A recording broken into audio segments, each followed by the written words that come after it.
It's 6 o'clock. Welcome to the November 19th, 2024 regular scheduled meeting of the Sumner County School Board. Before we begin, I'm going to stand for a moment of silence, followed by a pledge to our flag. If you'd like to stand, please feel free to join me. Thank you.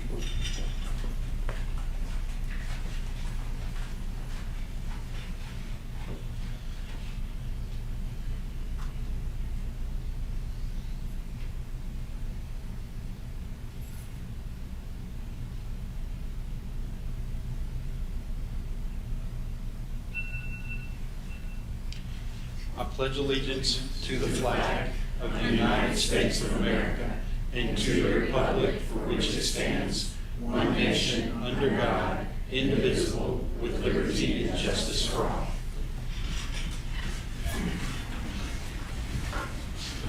All right. I call to order the November 19th regular scheduled meeting of the Sumner County School Board. First item on the agenda is roll call. Mr. Johnson? Yes, sir. Right here. Perfect. Next item on the agenda is adoption of the regular agenda. Do I have a motion? So moved. I've got a motion. Do I have a second? Second. Got a second. Do I have any comments, Mr. Lancaster? Yes, sir. I would like to amend or add an item that I sent to you on Saturday about just have a discussion of the beach stadium design. What specifically would you like that motion to be? Right now, until I hear from the director's report, I would just like my motion to be like I said in that email to you, just discussion and or action on the beach stadium design. I second that. Okay, I've got a second. And I guess to follow up, now that I've got a motion, a second on my motion, the reason I'm asking for that is, when we came here in October, we met, and Ms. Brennig, or Member Brennig, made her motion to go ahead and accept the 6 feet, and we would come back in November, or this meeting. And my amendment to that motion was to allow this to be on the agenda and for parents to be able to speak on it, or citizens to be able to speak on it. And to do that, normally it has to be an agenda item that has actionable item to it. So that's where I'm at. Understand? I've got a motion and a second. Any other comments? All right, seeing none. Okay, I'm sorry. Well, I think what Mr. Lancaster said, that's what I had the intent of what he said. It would be something on the agenda that we had to vote on. And I think it's kind of deliberately put on the agenda now where we can't vote on it. So I would hope that the board would make the right decision and add it to our agenda so we can vote on it. Because what is the point of hearing everybody speak tonight if we can't do anything with it? Understood. And I believe the motion, can you repeat the motion? I believe that was made at the last meeting that was approved unanimously.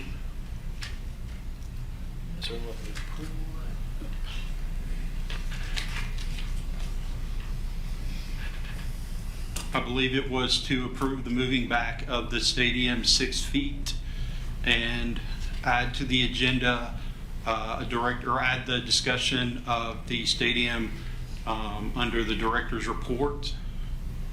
Is that correct?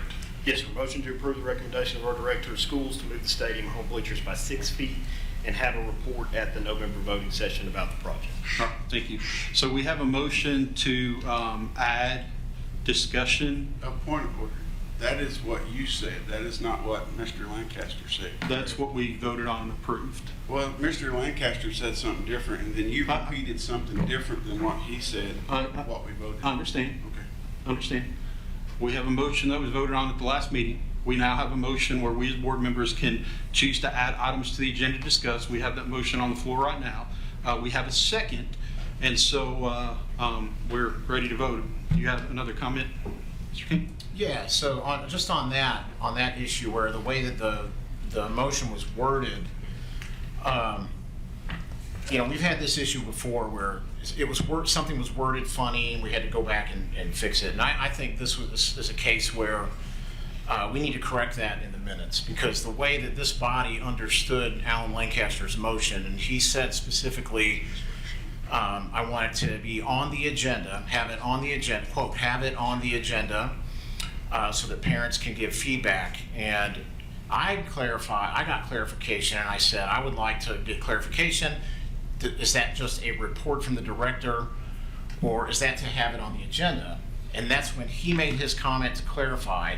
So it's hard to really make a case that that is not what we intended when we voted. Now, the way that it was worded was a little squirrely. Have it on the, have a report at the November voting session about the project. I mean, I would just say we need to correct the minutes to add and change this, and this can be a motion later when we come up with the minutes to reflect Alan's motion that we all voted on, and it's to have it on the agenda at the November voting session for parents to provide feedback. So we've got a motion on the table to rectify that. We have a motion on the table right now to add this item to the agenda. I believe the motion was to add to the agenda discussion of the beach. Motion to add discussion and/or action on the beach stadium design. On the beach stadium, which also includes action on the Hendersonville and Portland stadiums as well, based on our memo from our board attorney. All right, thank you. All right, so we have a motion on the table. Right now, we have a second. And so now it's time to vote on whether we're going to add that to the agenda or not. So, well, we're allowed, according to Robert's rules, to debate and discuss the adding this. you cannot debate adding to the agenda. You can discuss why it should be added to the agenda, but the Sure. actual debate takes place once it's added to the agenda. Okay, well, I So- would like to I have some more to discuss. But we also have, is this in regards to adding this to the adding agenda? it, yes, to adding it. So, first of all, I think we need to add it in order to correct the procedural error that basically we do not, the only way to rescind a vote previously taken, and that was the vote that we made this vote. Alan Lancaster was very clear in his intent with that. We voted unanimous. The only way to rescind that is by action from the body. Someone has to make a motion to rescind. So do we have a motion to rescind or reconsider? I'm Is just that what you're asking? explaining for right now, and I'll get to that later. But and the second part of that is the chairman, you do not have the authority to rescind it based on a legal memo. Legal memo is not, the attorney can advise us. He can send us his opinion. We can either accept it or not accept it, but that has to be a discussion piece. We can't, he does not have veto power with a legal memo. He can't send the board a legal memo and suddenly that becomes the decision of the board. We made a vote in October to have this added to the agenda as a board item. We gave the impression to parents. So my understanding is if you look at the video, if you watch the video, the context of the conversation going on, it was all about taking further action if we needed to. The conversation was, we want to look at 6 feet. We want to give parents opportunity to look at that and then come back and give feedback, and then we would respond to that feedback in some actionable way or not. And I believe Ms. Hayes even said, we were talking about special call meetings. She said, time is of the essence. If we need to get a special call, we need to take action. I mean, it was all within the context of us needing to take action. It was not meant to be as a discussion piece or the director's report. Ms. Hayes, did you have a comment? I do, thank you, Chairman. For clarification, I know Mr. Presnell and Mr. Johnson studied the video. It was my motion. Sure. Mhm. I made the motion that we vote on the 6 feet, and then we would hear a director's report. He was going to meet with the cheer parents, and we would hear a report at this meeting. Our last meeting was a study session on safety, so we were going to have a director's report. So the motion was clear, and we unanimously voted on that. That motion was a culmination of hearing everybody's input and thoughts. Yes, time was of the essence, but it was my motion. So we voted on that unanimously, and we're going to hear a director's report tonight. Right, but Mr. And any action Lancaster. by the board is, we decide. The board votes it up or down, whether it's going to even be on the agenda or it's whatever, without a whole lot of more discussion. That's what we vote on first. So it's So, the action of the board. Yeah. And to clarify, the short answer is, we have a motion on the floor to add this to the agenda. If the majority of the board votes to add this to the agenda, then we'll have that discussion. Right, but my discussion, I have a few more points to make, and I ask you to bear Okay. with me. Okay, I appreciate that, Mr. Chairman. So yes, so it was your motion, Alan made an amendment, and you checked and said, Ms. Hayes, is that okay? And then checked with Andy, I think Andy had the second, and everyone agreed. Right, to your motion, and so that became, the amended motion was with what he proposed, and that was to have it on the agenda so that parents can give feedback. And again, I'm with what Andy Lacy said, Mr. Lacy said, it's like, why are we gonna have feedback from parents if we can't respond to it? Otherwise, what's the point of getting their feedback? Just seems like, seems redundant. But the other thing I wanna point out is, and this is the real reason I wanna add this to the agenda, is because these cheer parents are asking, they're asking for 4 feet. 4 additional feet. That's it. Just 4 feet. And everything I see, I'm looking at, by the way, I gave everybody a packet you can have for me to reference. There's design schematics in there, and I'm looking at that. I'm looking behind that stadium. I don't see how we can't find a way to squeeze out 4 feet, just 4 feet. And you know what 4 feet will do? It will allow cheer parents to see the faces of their daughters. Because right now, with the way that we have researched this and analyzed this, they're not going to be visible below the 9-foot railing. 4 feet. Now they need more than 4 feet. I'd say they need 30 feet to the stands, but that's fine. We don't need to do that. But 4 feet will at least allow these cheerleaders for the parents to see their faces. So, And I just don't see how we can't find that. And that legal memo was all about encroaching on the parking lot and all that. I'm seeing 21 feet of sidewalk space. I'm seeing extra space in this. I think at the least we need to put it on the agenda to have discussion about these girls. These girls have been disenfranchised. They have been thrown under the bus. They've been ignored. They were not asked to have a seat at the table. We hear all throughout this whole process how everyone worked together to build these stadiums. That's not true. No, some people were left out. Mr. We have an King. opportunity to Mr. make that King. right, and so we should add this thing tonight. Let's get it on the agenda. Let's have a discussion. let me ask this question. Is your motion or let me ask Mr. Lancaster, is your motion to add to the agenda debate, discussion, or to add to the agenda adding 4 feet, moving the stadium back 4 additional feet? Just for clarification. My motion right now is to add it to the agenda. Okay, Right. all right. I'm just telling you what. Okay, that's people fine. want and That's why we should at least discuss it once I it gets understand. added to the agenda. I Yes. understand. Right. All right. Any other comments? All right. Mr. Johnson, can you please do a roll call vote on adding this to the agenda?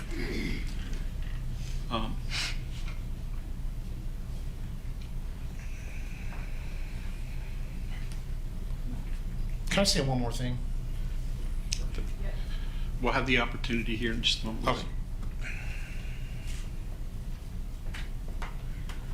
And we will have the director's report, which will allow for more conversation, detailed conversation you may want to have as well.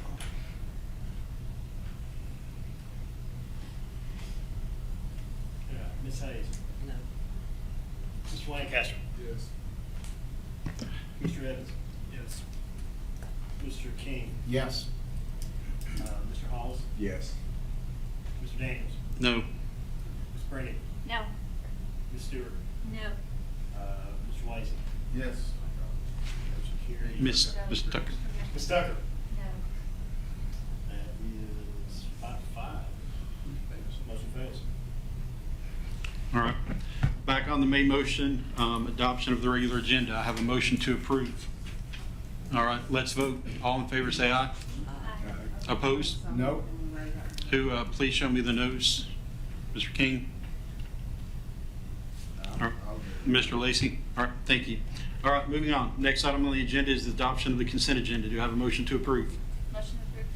I've got a motion to approve. Do I have a second? Second. Got a second from Ms. Hayes. All in favor, say aye. All opposed? Motion carries. Next item on the agenda is consideration of minutes. Do I have a motion to approve?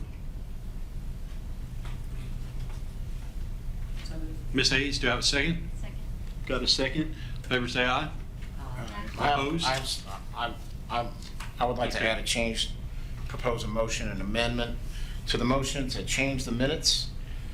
Under the motion to approve and recommend the recommendation of our Director of Schools to move the stadium home bleachers by 6 feet, have the report at the November voting session about the project. I want that to be changed to, instead of have report at November voting session about the project, I want it to say have it on the agenda at the November voting session for parents to provide feedback.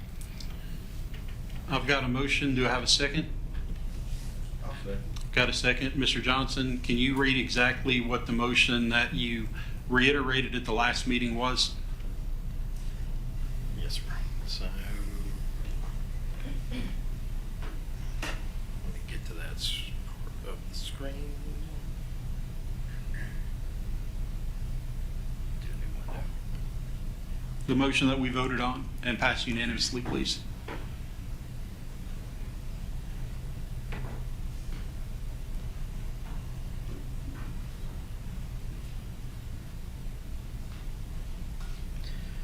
Okay, the motion was discussion and or action regarding, okay, there it is. Motion to approve the recommendation of our Director of Schools to move the stadium home bleachers by 6 feet and have a report at the November voting session about the project. And is that exactly what was read out at the last meeting prior to the vote? Yes, sir. Okay, thank you. And we've got a motion to change that? To strike, have report at November voting session about project struck, and instead say, have it on the agenda at the November voting session for parents to provide feedback. And the reason I want that is because that reflects exactly what the intent of the motion was that we voted on. It does not matter how it was worded. It got worded squirrely. That's a technical error. And we voted specifically, and everyone understood what it was about. So that's why this would better reflect exactly what our vote, what it was. Thank you. Do we have the ability to change?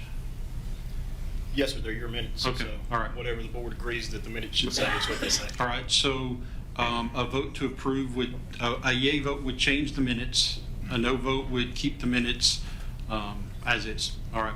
Can we do a roll call vote again, Mr. Johnson? Yes, sir. Ms. Hayes? No. Mr. Lancaster? Yes. Ms. Tucker? Mr. Evans? Yes. Mr. King? Yes. Mr. Hollis? No. Ms. Brennan? No. Ms. Stewart? No. Mr. Lacy? Yes. Chairman Daniels? No. All right, Motion fails. Motion fails. I've got a motion and a second on consideration of minutes. All in favor say aye. Opposed? No. Any other no's? All right, Mr. King is a no vote. Next item on the agenda is recognition and hearing of delegations. We'll start with recognition of White House High School. Ms. Brady?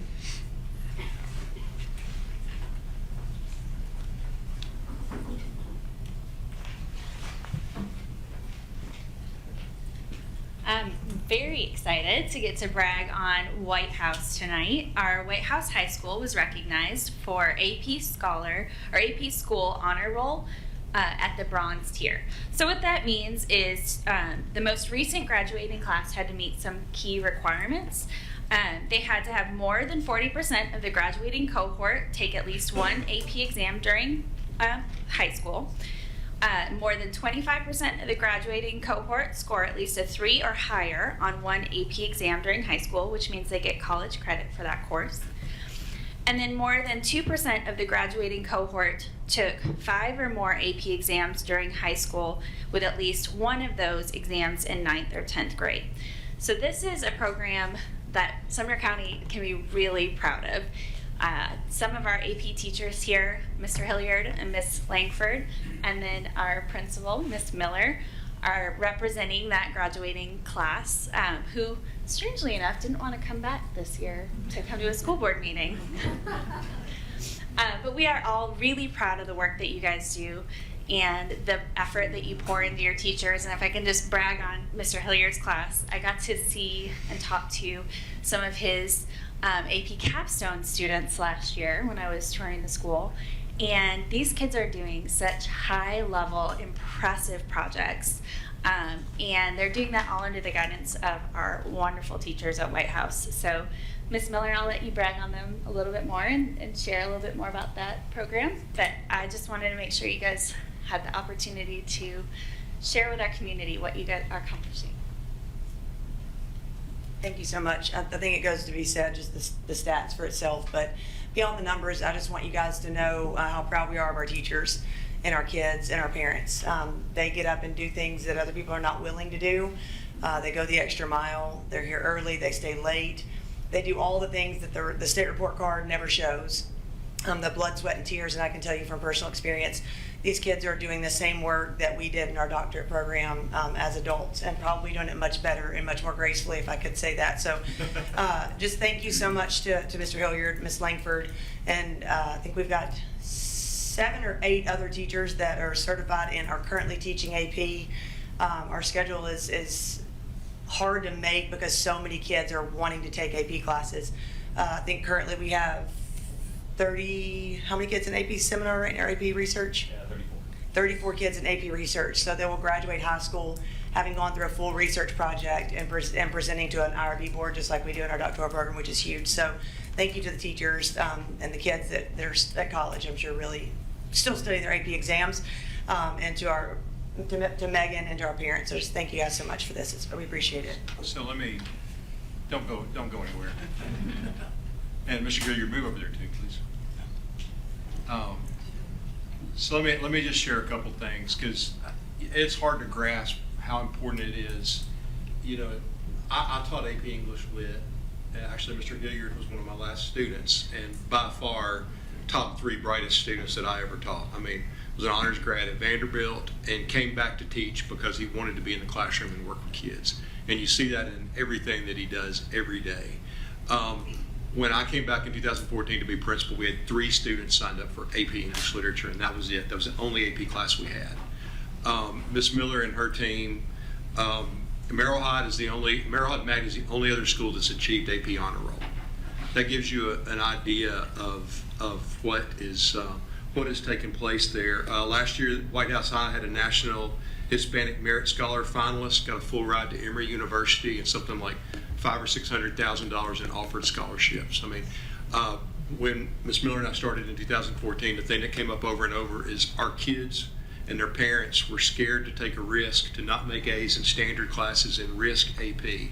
This is something we've seen. Hendersonville High School, all of our schools, you know, Sumner County has an 83% pass rate in AP exams. That's a great testimony to Ms. Skinner and her team, Ms. Miller and her team, and you see it every day in everything that they do, but it's hard to understand the nuances of what they're talking about. So, Mr. Hilliard, I was wondering if you could just tell them a little bit about AP Capstone and AP Research and AP Seminar. Yeah, I'd be happy to. So AP Capstone is a 2-course program. It begins with AP Seminar and then is concluded with AP Research. AP Seminar is a course in which students learn basic research skills. Throughout the course, they compose a research report, they compose an argumentative research paper. The first paper is 1,200 words, the second paper is 2,000 words. These are heavily sourced, about 10 sources in the first paper, about 15 in the second paper. All paper sources are required to be peer-reviewed academic journal entries. At the end of that course, they provide a 10-minute presentation with peer review and with a panel discussion. Then, once completing that class and earning a 3 or higher on the AP exam, they're eligible for AP Research. In AP Research, students complete a full research project. It runs for the entirety of the school year. It's about 9 months. They go through an IRB approval process. Our students just completed that actually at White House High School earlier this week. Once they're approved for the project, they then conduct the project. They compile a 5,000-word research paper. That we often have our papers quite longer. A student last year composed about a 150-page research report. They then present this for about 20 minutes in front of a panel of judges. They are evaluated. In the history of White House High School, we have had 36 AP Research students. Of the 36, 34 have successfully passed that panel. We've had 70 AP seminar students, and of those 70, we've had 68 receive acceptance for that project. Once they complete those 2 classes, they are a recipient of the AP Capstone certificate, just by completing those 2 classes. Students who also complete 4 additional AP courses and pass the exams for those corresponding courses earn the AP Capstone diploma, which College Board identifies as its most prestigious honor it rewards. Yeah, tell them a little bit about how you think that prepares them for college. I mean, I know it firsthand. I was a White House High School student, as Mr. Langford mentioned. Miss Stevens was your favorite AP teacher? she was pretty great, but 100%. Mr. Langford was pretty good too. I went to Vanderbilt. I was frankly petrified. I bought into the idea of White House High School being a little backwater that wasn't going to prepare me for that. I was convinced that I was going to go up there and just be overwhelmed by the intellect of my peers who had all gone to $50,000 a year private high schools. Once I got there, I quickly realized I had a little bit of learning to do. I still had the academic ability, but there were people who had gotten preparation that I perhaps hadn't gotten. My goal is to provide students that kind of instruction. The student you mentioned, her name was Gabby McGuire, who earned the Gates Foundation Scholarship, which is one of the most prestigious scholarships in the country. They pay for her travel to and from college, not just the tuition. She's reached out to me multiple times to say that she's doing work in her advanced courses at Emory that she's already well prepared to do already. This is not something that she has having to really learn a whole lot. She's ready for freshman year of college already. And I hear frequently from my students that they know how to do annotated bibliographies. They have reached out to professors and told them that they know how to do research at a level that high school students simply just don't typically know how to do. And I do want to give credit to other schools in this district. Liberty Creek's got a great AP program over there for AP Capstone. Hendersonville's developing a strong program as well. Other schools in the district are starting to really build out that program. And I come to you as someone who really firmly believes in the power of that program. So I'd love to see it continue to grow across the district. Just because I find it so fascinating, would you share 1 or 2 of your past projects, just a short version, so that they know what your students are studying? Sure. Let me think. They run the gamut. I'll talk about Gabby's project just because I've mentioned her already. She is Hispanic, 2nd generation. Her parents are native Spanish speakers. She is a native English speaker. She was concerned about the possibility that maybe, as being a native English speaker, as being someone who is engaged in higher tier academic classes where she's not around with a lot of other Hispanic students traditionally in those classrooms, she was scared that she was losing touch with her Hispanic identity, specifically for her Mexican identity. She therefore conducted a project where she surveyed students who were in AP and honors courses who also were Hispanic American, asking them to the degree to which they felt engaged with the culture of their parents' homeland. Then she also interviewed students who were not in those courses to try to identify trends that she could notice between how one group of students talked and the other. And she found that there was a little bit of a correlation, that there seems to be a connection between being around your peers and having an affiliation with that identity.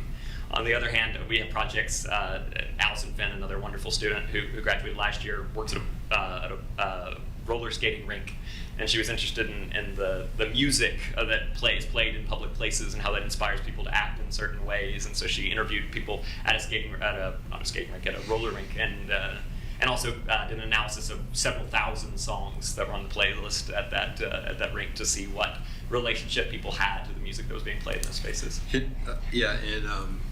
Shoot, I had one more. Sister teaches at Nanny Berry as well? My sister does teach at Nanny Berry. She is an elementary school teacher at Nanny Berry Elementary. Yes. Yeah. And Ms. Miller, why don't you share what your daughter's project is? So she's kind of going to tell you, so Ms. Miller has 2 kids. Her daughter, when she was in 5th grade, scheduled an appointment with the assistant principal to tell the assistant principal that the other class was writing paragraphs and her class was only writing sentences. And if she couldn't move to that class, she was not going to score as well in the ACT. So she did this without talking to anybody, did it all on her own. She did, and I did not go to Vanderbilt, shocker, and I'd never darkened the door of an AP class coming through. I'm a Sumner County alum and very, very proud of the education that I had. My daughter has been blessed to be in this program. I was a special ed teacher before I got into administration, and she has kind of denounced education in general. So when she started the project, she kind of went back and forth, and she's asked 3 of our elementary schools in our county, Oakmont Elementary School, H.B. Williams, and our new White House Intermediate School, if their CDC classes would be open to her bringing fish tanks into their rooms to see if having fish tanks have a positive or negative effect on students with disabilities in a CDC classroom in an elementary school. So she's very, very excited about that. I think it's really cool that our kids are getting to be in those environments with our teachers. And H.B. Williams and Intermediate and Oakmont have been wonderful. Their teachers have been great. Edie learned early, you keep it on paper and you bring them chocolate. So we've done that every week so that we can do that. I think that the coolest part about our program is that our AP pass rate has not only increased, we have increased the number of students taking tests every single year and the number of tests being taken. So a lot of times your increased pass rate goes to, we kind of got more selective with who's sitting for these exams so that we can keep our pass rate up. We have gone up exponentially in both of those areas. So we're giving more exams to more kids, and more kids are jumping into those AP classrooms and taking a risk and being challenged. So that's what I think is the really cool part to it. And I think they enjoy the college credit, but it's a testament to these guys. They want to be in their classrooms. And this next one's going to be risky, but Ms. Langford, why don't you tell a little bit about what your projects do? Because she likes to be on the mic. So I teach. We could go to 10 now, y'all. I teach AP Art, and so each student is asked to find a guiding question, and it can be any range of topics, and they have to create 15 works that answer that question, their guiding question. And so I also had Gabby McGuire, so she had the full extent of being very artistic, as well as a capstone AP student. My class is also very different. I may have students that have taken multiple AP classes, and then I have other students that are very artistic students that is their love at school, and that's their best subject, so they can shine in that way. So we love the opportunity for them to have every opportunity to take AP classes. Yeah, we're seeing too, like it's expanding into, there are some CTE qualifying AP classes now. So AP is broadening the scope of what it does, and it really does prepare kids for college. I want to close with this and just a commendation for y'all. Last year, Dr. Cornett, when she was a high school coordinator, she came back from the first time she stepped foot into White House High School and went to a couple of AP classes, and she came back and she said, 2 things really amazed me. Like, a football coach was teaching one of the AP classes, and there were football players sitting up in the front row. And I think what y'all done, Ms. Miller, Dr. Miller, you mentioned expanding the scope, but I think it's, and Mr. Hilliard is very much a part of this. You've made it a vibrant part of the culture of White House High School to take on this challenge, and it wasn't always that way. That's a special thing that y'all have done. And I think what it highlights that we're seeing around the rest of the county too is, for a long time, all we ever said was Merrill Hyde is our academic magnet, and that's where you go if you're really smart. If you don't go to Merrill Hyde, maybe you go to Middle College. What I love that I'm seeing now is you're seeing that all the other high schools are raising the bar to push academic rigor and also the diverse ways to pursue academic rigor, and that speaks so well for our county. And Dr. Miller mentioned this earlier, the state report card that will come out next month, we're going to try to do our own, because the state report card only captures 10% captures AP, CTE, dual enrollment, all the things that are the most important things for kids as they go to the next level. Only counts 10% on the way the state evaluates high schools.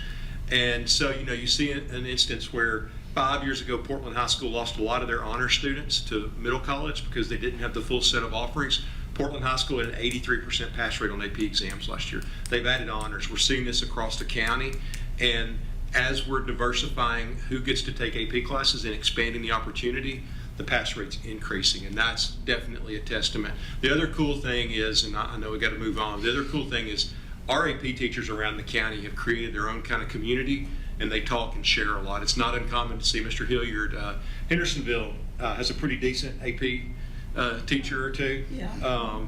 And they talk frequently and brag about each other and encourage each other and support each other. And Mr. Cotter is not here tonight, but Mr. Cotter was the first one that went around and put 5 signs in everybody's yard, and that really helped drive the culture at Hendersonville High School. And it's amazing to see that. So thank y'all congratulations on the honor. What a huge award. And you got to come take pictures. While we're doing that, Mr. Linford, one thing I did want to mention, you mentioned expanding the scope. I graduated from Gallatin High School in 1995. I took one AP class during my 4 years in high school. And the reason for that is because when we took the AP exam in 8th grade, I missed the AP qualification by 1 point on 2 different tests. And that's the only class I was allowed to take. And so the fact that now we're talking about the number of students that are able to take these classes, expanding the scope, it's not just about being able to offer more classes. You've got to have highly qualified, competent teachers to be able to do that. And we've come a long way. And as I say that and think about how long ago 30 years was when I graduated, I just realized we're closer to 2050. Yeah, we're closer to 2050 than we are to when I graduated, and that makes me feel really old. So anyway, thank you guys very much. I Yeah, I appreciate want it. to see that music report for my other endeavors I have going on. I actually want to see that. You should really sing his master's studies thesis. Where were you at Vanderbilt? I was at Vanderbilt from 2013 to 2022. So we did like we'll have to talk. You'll just miss me. Was not in that. I was in the football room. I was in the athletics office.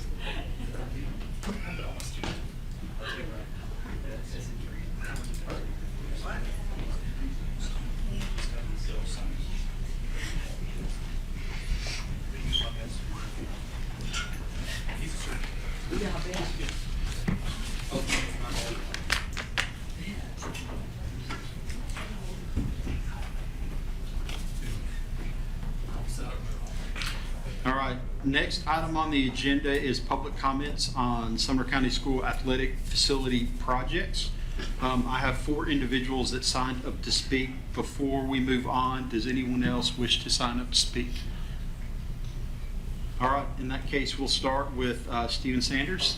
If you don't mind sharing your name and address, you have 5 minutes. When the light goes off, that means your 5 minutes are up.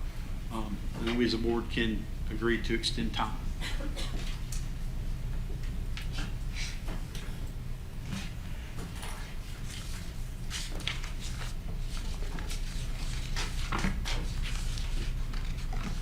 My name is Stephen Sanders. I reside at 126 Mansfield Park Drive, Hendersonville, Tennessee, 37075. I'm a freshman cheerleader at Beach High School, and so far this season I've yet to see her cheer at a game. Why? Because I have to go to the front row and stand next to the Beach Patrol, which is the student section that stands up, which we don't want them to not stand up. I hope it's okay I can stand next to them for the next 3 years if we don't get the things that are necessary. So this travesty is going to continue, and my microphone keeps turning on and off, and I think it would be a disservice if no one could hear me other than the people in this room. So I would ask that you extend my time, please, because this is too serious not to get across. This travesty is going to continue for my daughter's mother and myself, along with the next 75 years of cheer and dance parents, including the Savannah Buck Special Needs cheer team and the Junior Bucks. So, the current 21-foot proposal, and somehow this is providing home field advantage. Not to mention the girls are going to stare at a wall. So you really mean to tell me we can move the whole stadium back, including bleachers, locker rooms, storage rooms, and additional 6 feet, but 4 more feet would blow the whole project up? But the attorney doesn't even reference the contract in his memorandum, according to what I've been told, but some case law and fear-mongering to persuade our board. Before the bleachers were pushed back 6 feet at the last meeting, the plans called for 23.5 feet between the back of the bleachers and the parking lot.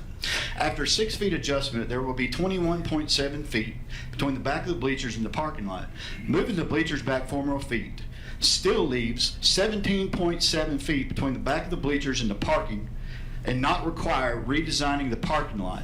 ADA requires 36 inches. 17.7 feet is more than enough to meet ADA requirements and plenty of space for ingress and egress of spectators. Why not show in the actual contract? Why not show in the actual contract, which you all have a copy of Article 17 or 7 in front of you. Article 7 specifically outlines how to make changes. Instead of a memorandum full of fear tactics, The second paragraph of the memorandums, I was told, indicates this is coming from the experts, but we have yet to hear from any of them. So at this point, how do we truly know their thoughts otherwise? So school board reps, please write down these questions and ask them. Ask your director, do your job. Why wasn't the request to have the engineer or architect firms provide an explanation publicly at the last meeting or this one? Why wasn't the attorney present at the last meeting? You know, these folks signed the contract too. Why wasn't this already on the agenda to give the people on the board an opportunity to determine the best possible outcome? Ronald Reagan, who I think everybody on here is a Republican, Ronald Reagan said, trust but verify. Have you done that? Okay, so beach football has won 2 state championships, been in 2 more, and they were 31 feet from the field.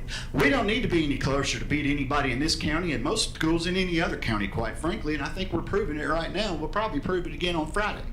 So that's a bunch of rubbish, okay?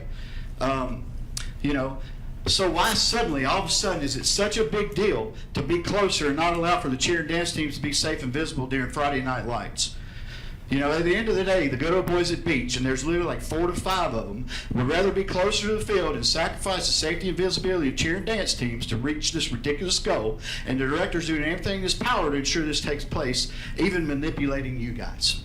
If this doesn't tap at your moral heartstrings, then you may need to look at your own integrity, and it's something you'll have to make peace with your maker about. The director's job is to provide accurate information. The board's job is to use this information to make good decisions and to ask challenging questions to the attorney and director to ensure the validity of such claims. Have you done that? I haven't seen it publicly. Based on what I'm reading and seeing, most of you have not.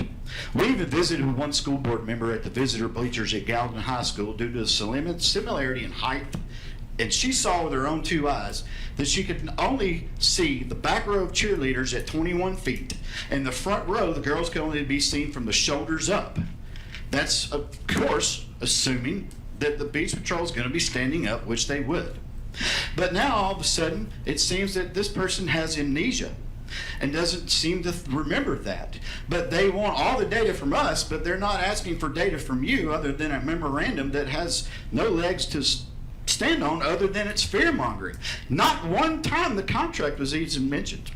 So we feel that they're already given the board ample opportunity to suspect whether the director or the board attorney is accurately representing the terms of the construction contract. So my question to the school board is, do we have 6 of you that are willing to do the right thing, ensure 100% there's no way this project can be moved 4 feet? Or are you comfortable with simply conceding to this director his wishes for whatever personal reasons you may have, because it's the easiest thing for you to do? Or do any of you have the intestinal fortitude to do the right thing and challenge this narrative? The class of 2026 through the class of 2096 sure hope so. I suggest at a minimum that a special call meeting be held next week after parents, school board members, and others have an opportunity to discuss this with the state comptroller to get their opinion, considering that this is potentially one of the things that they're saying could throw this all into a pickle, including the geotech survey, which takes a truck and drills holes 4 feet back. We don't even think that's even necessary. You see it, the narrative's been pushed from the geotech survey to whatever else, Now we're on, we can't move the parking lot, we can't do anything because the state comptroller. Mr. Sanders, I don't see anybody here. Mr. Sanders, your time's up. Okay. Well, your microphone went off, so I Motion just to want to make extend sure. this Yeah, well, it never really came on, sir. No, it was on the entire time. The red light was on, so. Do you have more to say? I'm making a motion to extend his time. Yeah, I've got like 1 minute. Okay. I would like to hear that. I've got a motion to extend his time, Do I have a second? and I'd say he deserves it considering what's happened Do I- here. We don't have a lot of speakers, so I say we give it to him. Do I have a second? Second. All in favor say aye. Aye. Opposed? All right. All you gotta do You is. say, yeah, let's make sure the microphone's Yes, sir. back on. I just All you make gotta sure- do is read Article 7. And even Article 15 says a little bit. the general contractor. All right, so my best friend works, he's a project manager for a general contractor. A general contractor has no weight. All right, let's just be honest. Now, they do if they see something that may be a construction issue where it's going to cause a safety issue. But moving it back 4 feet in a big old pile of dirt, you're gonna have a hard time persuading anybody that that's gonna cause a safety issue where a general contractor is gonna walk away from this. An architect, the general contractor, an engineer, you know, if we want to hear the truth, let's get it from the people that are supposedly telling you guys this, because we have yet to see any proof. And it's y'all's job. Even the director said that you guys work, you know, he works for y'all. Well, the 5 that voted no earlier, I'd like to see one of y'all step up and actually do that, because otherwise you're censoring us. You're censoring us. In the last meeting in October, we were all under the impression that what was being brought up was going to give us an opportunity to speak and talk to y'all. And, you know, that's gone decent 5 to 5. Obviously, there are some reasons that are beyond to me why you guys aren't pressing this. That's your job. That's what you're elected to do. And I expect that to happen because, again, that's what y'all are elected to do. And this is a travesty. I've been involved in this for 13 months, and now I'm reminded why nobody wants to get involved in this. And if it doesn't go the way it is, I'm getting out of the party. I'm not doing anything else because basically you're just telling me you're all the same. Thank you. Thank you. Next speaker, Josh Pierce. If you'll please come up to the microphone and state your name and your address. Thank you.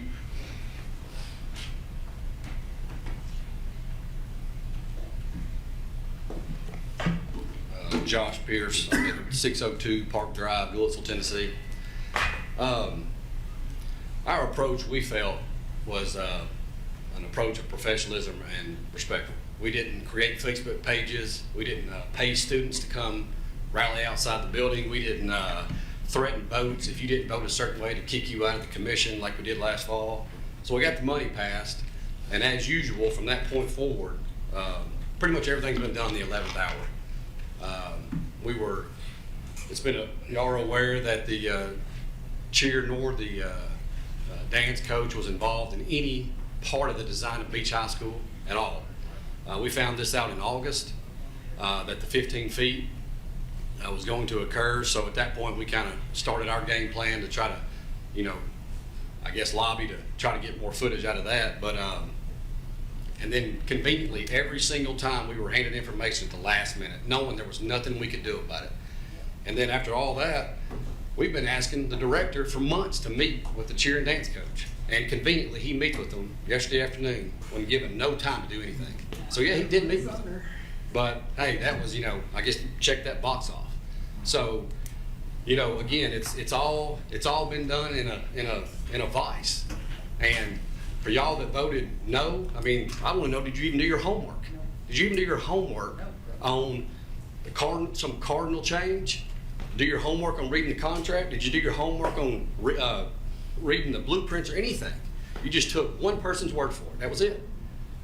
And so my hope is that, yeah, y'all kind of dig a little deeper, do your own homework, come to your own conclusion, not somebody else's.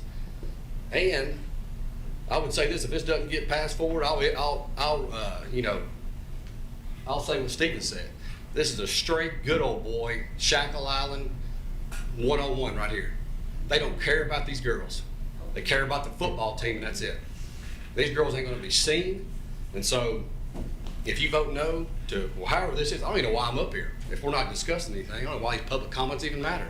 So my hope would be that you would do your own research, do your own homework, you know, stop referencing different things. And again, what's going on at Beach High School, I don't believe moving it back 4 feet is going to cause to rebid the entire Sumner County project. I think that's ludicrous.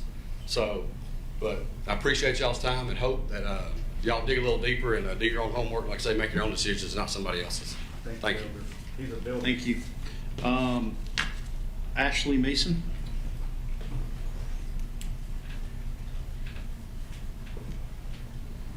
Please state your name and your address. My name's Ashley Mason. I'm at 179 Township Drive. That's in Henderson. Good evening. I'd like to note that I am a parent of a senior cheerleader. I have not seen my daughter on the sidelines the last 2 years except for at away games. But I'm shocked that the cheer and dance teams were not considered in the design process. It is appalling to me that in 2024, we are still asking for equality for our daughters in the school systems, which is supposed to include extracurricular activities. The cheer and dance teams are a part of Friday Night Lights at Beach High School. Come for yourselves. See it with your own eyes. Try to sit anywhere in those stands and see how much of these girls that you can actually see. We are talking about the space on school grounds that these two teams perform. Right now, if I get there an hour and a half before kickoff, I can see about 15 to 20% of the team. Still not my daughter. And that's at the current 17 feet. At 21 feet, we will still not be able to see half of them. Would you ask the football parents to see less than half of the football field that they are performing on? And I love the way that this meeting started with discussion on clarifying what was actually said at October's meeting. If you know me, one of my biggest pet peeves is when somebody says something, said that I said something that I did not. So I'm going to quote from the last month's meeting what Dr. Langford said. There's some cost associated. There will have to be some more civil work done to slide it back 6 feet. But it's not a huge expense. But my recommendation is to just take it out of the contingency. But I'm just spitting in the dark here. I think it's like 15 to 20,000 of civil work, so it's not significant, end quote. Let me ask you, what is the dollar amount that our students who chose cheer and dance are no longer worth? You now have the opportunity to rectify Mr. Powell and Dr. Langford's oversight of the cheer and dance teams for generations to come. By definition, oversight is a mistake made because of a failure to notice something. I implore you to notice these young ladies. Thank you. Lee Clark.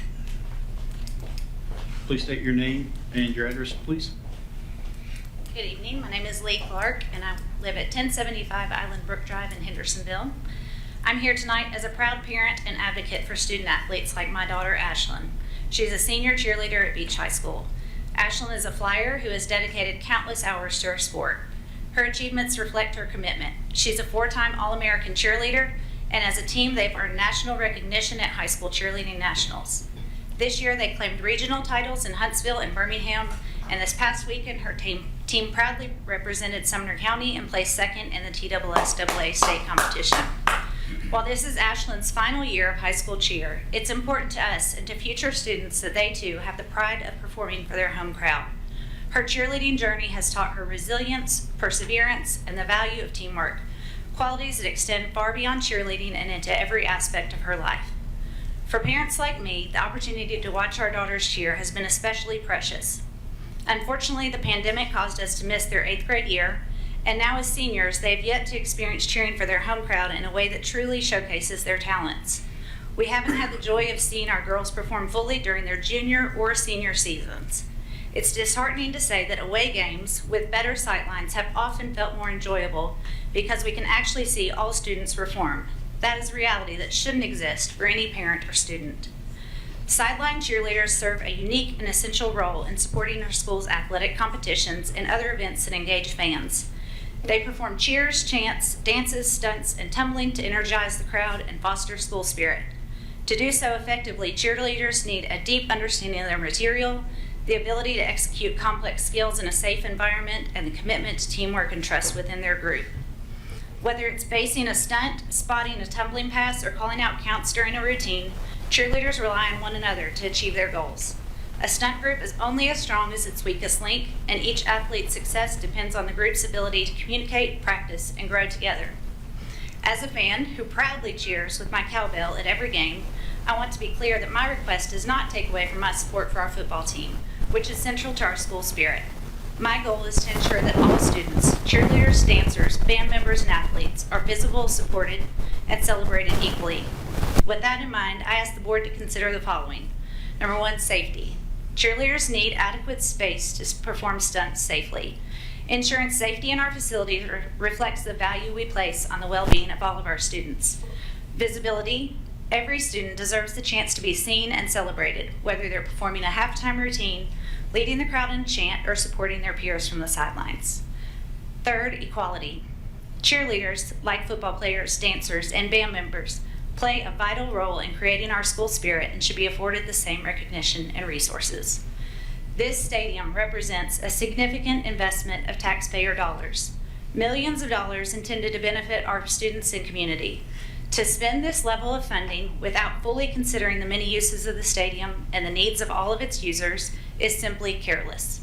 While I recognize that the needs of groups like cheerleaders and band members may have been unintentionally overlooked during the initial planning stages, it's our responsibility to address these concerns now. Our legacy is defined not by the mistakes we make, but how we correct them when they come to light. When I sat through hours of county commission meetings and tirelessly wrote emails in support of these stadiums and their funding, I did so with the belief that we are committing to do the best and right thing for all students. With millions of dollars invested, we have a responsibility to get this right, not just for today, but the next 50 years. While my chapter of Beach Cheer is closing, it's opening for many more families, and I urge you to make a decision that sets the best foundation for the future. Ashland's journey shows how dedication and teamwork can shape young lives, and I hope every student will have the opportunity to experience that same pride and support. Thank you for your time and consideration. Thank you. All right, next item on the agenda is matters involving council. Next item on the agenda is comments from the attorney. Ms. Hayes? Yes, do you have any comments? I do not. If there are questions during the director's report, we may have to recess to executive session, but this time I do not. Thank you. Next item from the agenda is reports from the director. I'm sorry, Ms. Hayes. I didn't want to speak out if he did have something to say, our attorney. I do want to take a moment while we are at recognitions to recognize the row in the back. We have our Leadership Sumner classmates. We're glad that you are here tonight. We know that this is part of your checking off, attending the school board meetings in different city and government meetings. So thank you for being here, and Leadership Summer is wonderful. We'll be alumni together. But thank you for being here. Thank you. Reports from the director. We're starting with Teach Sumner. Yeah, I think Ms. Brown and her team are going to come forward, and as she's coming forward, I don't want to steal I don't want to steal too much of their thunder, but I've already done, as we talked about trying to acclimate everybody, introduce everybody to all the different team members in the central office. What's exciting tonight is that you haven't had the opportunity to see a whole lot of people below the director level. But I can assure you that our people are just as strong and talented. And I think what you're going to see tonight is, something like teaching is something you would fit under instruction. I think it's really cool to see the work that's come out of our finance department to help support, and HR department to help support new teachers and the work that's being done at Teach Sumner. So I'm going to turn it over to Ms. Brown. Yeah, I was about to say, you might be wondering why I'm up here introducing Justin. So I'm actually really lucky to kind of have that department kind of roll up under me. And I'll have to say, right now, I really love it. I think we're doing some really great things. And so I'm excited for you to hear Justin's presentation tonight and all the work that his team has been doing. Melinda Norman is here. She's part of the team, and Emily Goddard, and they're both part of that Teach Sumner team out supporting our Teach Sumner staff and other new teachers. So, but I'm going to read Justin's little bio here. Dr. Justin Alexander is married with 3 kids. The kids are at Station Camp Elementary, middle, and high school. His wife, Jennifer, has worked in education for more than 20 years. He has a degree in history and psychology, as well as a master's in teaching and a master's in educational leadership. His doctorate is in organizational leadership. Justin has been in education for almost 20 years, and this is his 11th year in Sumner County, where he has served at Station Camp High School, the instruction department, human resources, and in finance under the educator prep, and also he's a guru in our financial systems. So I added that part. He is currently serving as the position control supervisor in finance, working to build and develop systems in finance that span the county and as the educator prep supervisor, where he has created a state-approved school of education here in Sumner County. Teach Sumner offers teacher licensing in almost 80 endorsement areas. His team of 3 serve to intensely support more than 50 job-embedded educators that are in Teach Sumner programs, and they are now working to scale those supports to all new teachers in Sumner County. His focus is to help get the right people into positions where they can make the most impact and to ensure that Sumner County has all means necessary to get the best people in our classroom. And I also wanted to mention, we also Mariah, what's Mariah's last name? Yes. She also is a part of our educator prep program and works directly with our CTE and with Chase and CTE, and she is amazing. I'm not sure if she's here tonight, but she's phenomenal. So she's a big part and helps teach some of the classes. So. All right. How's it going? Good? Deep breath. Oh, we're good. All right, so educator prep is kind of a weird thing to come out of finance and HR. So I'm going to take you back a little bit before I get into this next slide. This all started, and I've presented this part to the board before, but a lot of y'all are new now. So I'm going to do a little recap. About 2019, I was in instruction at the time, and part of my role there was to go out and recruit new teachers at universities. And my counterpart there was Marla Pike. She's here tonight. And we'd go all over the state. A couple of times we'd go out of state to try to find educators to bring back to Sumner County. In 2019, we started to notice there weren't as many folks graduating from those programs. Well, if there weren't as many people in 2019, there were far fewer after 2020. And so the programs, we talked to different universities, we talked to a lot of people throughout the state. And the interesting part is they're starting to get concerned now. They weren't as concerned then because what they kept telling us is our enrollment is solid. Our enrollment is good, but our questions were, well, what about completers? Who's completing the program? Because we're not seeing as many candidates. And so they didn't really want to give that data. But it was evident that far fewer were completing than were enrolling.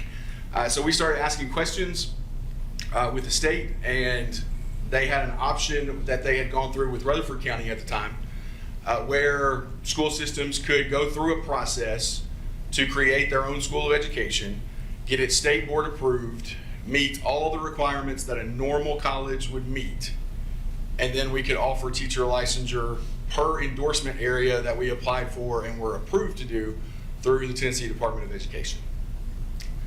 That was a lengthy process where Marla and I and a team of a few other people marched through that. We went through an entire TDOE Office of Licensure change, the full crew changed. There weren't anybody there from when we started the program to when we finished it. But that was approved a few years ago, and we started last year with our first full group in CTE licensure. So we have since added this year, we have the full gamut of CTE endorsements, and we have occupational and academic CTE, and then we also have added academic endorsements for areas of math, science, English, language arts, and history that can be endorsed to teach 6 through 12, grades 6 through 12. So that's the nutshell of kind of where we've been and kind of now go with where we are now. So the approved school is Teach Sumner. All the programming goes through. It's not. We just can't send them an email and say, "Hey, we want to do this other program." That's not how it works.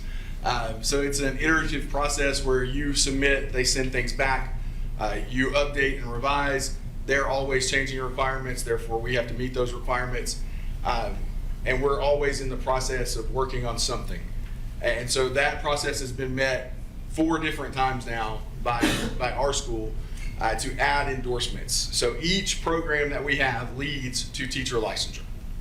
So everybody that finishes the program gets a teacher license and one that will move forward. There we go.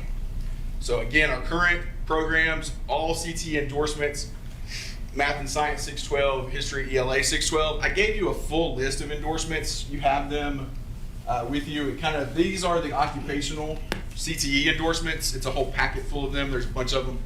And this is a list of the academic side of things and the core academics as well, of what we can take a teacher in if they meet they meet the state requirements to be a teacher in that area, then we can get them a license. They can go through our programs. All of our programs have a clinical practice that is job embedded. There's two choices for clinical practice for any university or school, and it's job embedded or student teaching. Student teaching doesn't help us fill a vacancy. Job embedded does.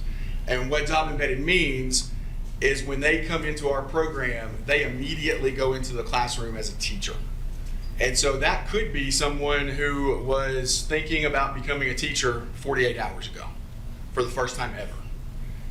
And then let's just say that they start week 1 of school right in the classroom. So what we've had to do with our program is build very intentional supports around them to make sure we can keep them. And so I'll go over some of that as we go through. And that's where my team is instrumental in providing those supports. So Mariah, Melinda, Emily, all are out in buildings daily supporting that group. Otherwise, we're not doing it the right way, and we're gonna lose them. So we'll keep going here. We also have partner programs that are kind of teamed with us, so we don't have the ability to offer special education through our school yet. So we have partnered with a school to do that, and as well as elementary education. So we have 14 candidates that are in that partnership this semester. And the cool part of that is we have been able to teach their first 2 classes in that program. So they're learning to teach, but they're learning the way that we do it in Sumner County. And so I don't know how many folks they've met already from central office and other buildings. But for instance, we have a class Thursday night, and our data and testing supervisor, Anna Connor, is going to come and talk to them about assessment with the assessment class. And she's going to talk to them about how we use data here in Sumner County, what data options we have. So it's very intentional about the information that we give them as they're learning how to be an effective teacher in the classroom. All right. So what does the program itself look like? The program consists of a few different things. One is the Summer Institute, which is 5 days long. This leads into their first week in the classroom. So we are with them 5 days before school starts. They are 8:30 to 4 days. They're long days. We have the intention in those 5 days to let that teacher leave with at least a week's worth of lesson plans, ready to go, ready to use. A full list of classroom procedures that they have had practice rolling out and enforcing. And then a communication plan, whether it be, that kind of depends on grade level, whether it looks like a syllabus or how they're going to communicate what's happening in their class. So that way they have at least a footing going into the building for the first time. The coolest part about this and what we've seen is, unfortunately right now, we have some educators that are in job embedded programs that are not with us. There's a clear difference when you walk into a classroom on who went through our 5-day intensive and who did not. You can pick them out. You don't even have to know what you're looking for in the classroom, and you'll say, this person had a plan, this person maybe not. So you don't even have to know what you're looking for instructionally, and you'd be able to pick them out. After the 5-day intensive, or the institute as we call it, they go through monthly class sessions. So we meet once a month, and we are very particular about the order we go in, because we don't want anything that we talk about in class to be theory-based. We want it all to be practical application. So if they work on it in class, they can take it and use it in their classroom. For instance, we met maybe 2 or 3 days before parent-teacher conferences a few weeks back. And so we did a piece on parent-teacher conferences so they could take that in and be comfortable in a parent-teacher conference setting. So they were able to take that learning directly to the classroom and use it. And we do things like that every time we meet. The next part of this is they receive intensive coaching support. That is what the team does. They go in and look for things that we've talked about in the classes. It's to see if they're doing them. They will coach around. They will make sure that they're seeing kind of what we've worked on. If they're not, they will have those conversations. You know, hey, we want you to do this for a reason because it works, and it will make your life easier. So they have all those coaching conversations. They see all of our folks at least 3 times in 9 weeks, sometimes more depending on how well the person's doing or not. So they are in and out of the classroom frequently.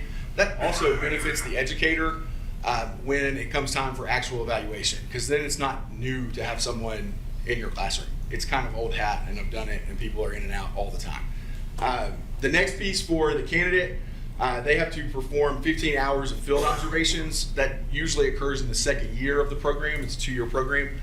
So they will go and see other teachers teach, and the coaches will direct that to kind of what they need to see based on what they've seen through their coaching rounds. Next, we do full program evaluations on each candidate. We do 2 of those a year, once each semester.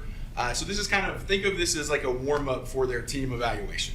They get to do one before it counts. It might be a little bit after it counts, but it's some in-depth conversation about that team evaluation so they can feel a little more comfortable with that when it's the real thing and they're actually getting a score for it for the school. And then I've already mentioned this, but I want to end with it too on this slide, is we are very particular in teaching them the way we do things here in Sumner County. It's not just here's a good way to do this. No, it's here's what the instruction department has put out, and these are good practices, and this is what we want to see in our classrooms. So it's not like they have to learn somewhere else and then come here and learn how we do it. We teach that all together at the same time. So it makes it more cohesive in their learning. So there's not a lot of, well, I don't know if I can do that or if I should do this. It's just we give them, here's how we do it. Here's how it's done. And they have different resources to access and do that as well. So Teach Sumner, there's 3 different things here that I want to go through. What was the need for it, support, and then what does retention look like with folks who have been in our program? And that's maybe the most exciting part of this before I bring up the people that are here to talk to you who are actually in the program.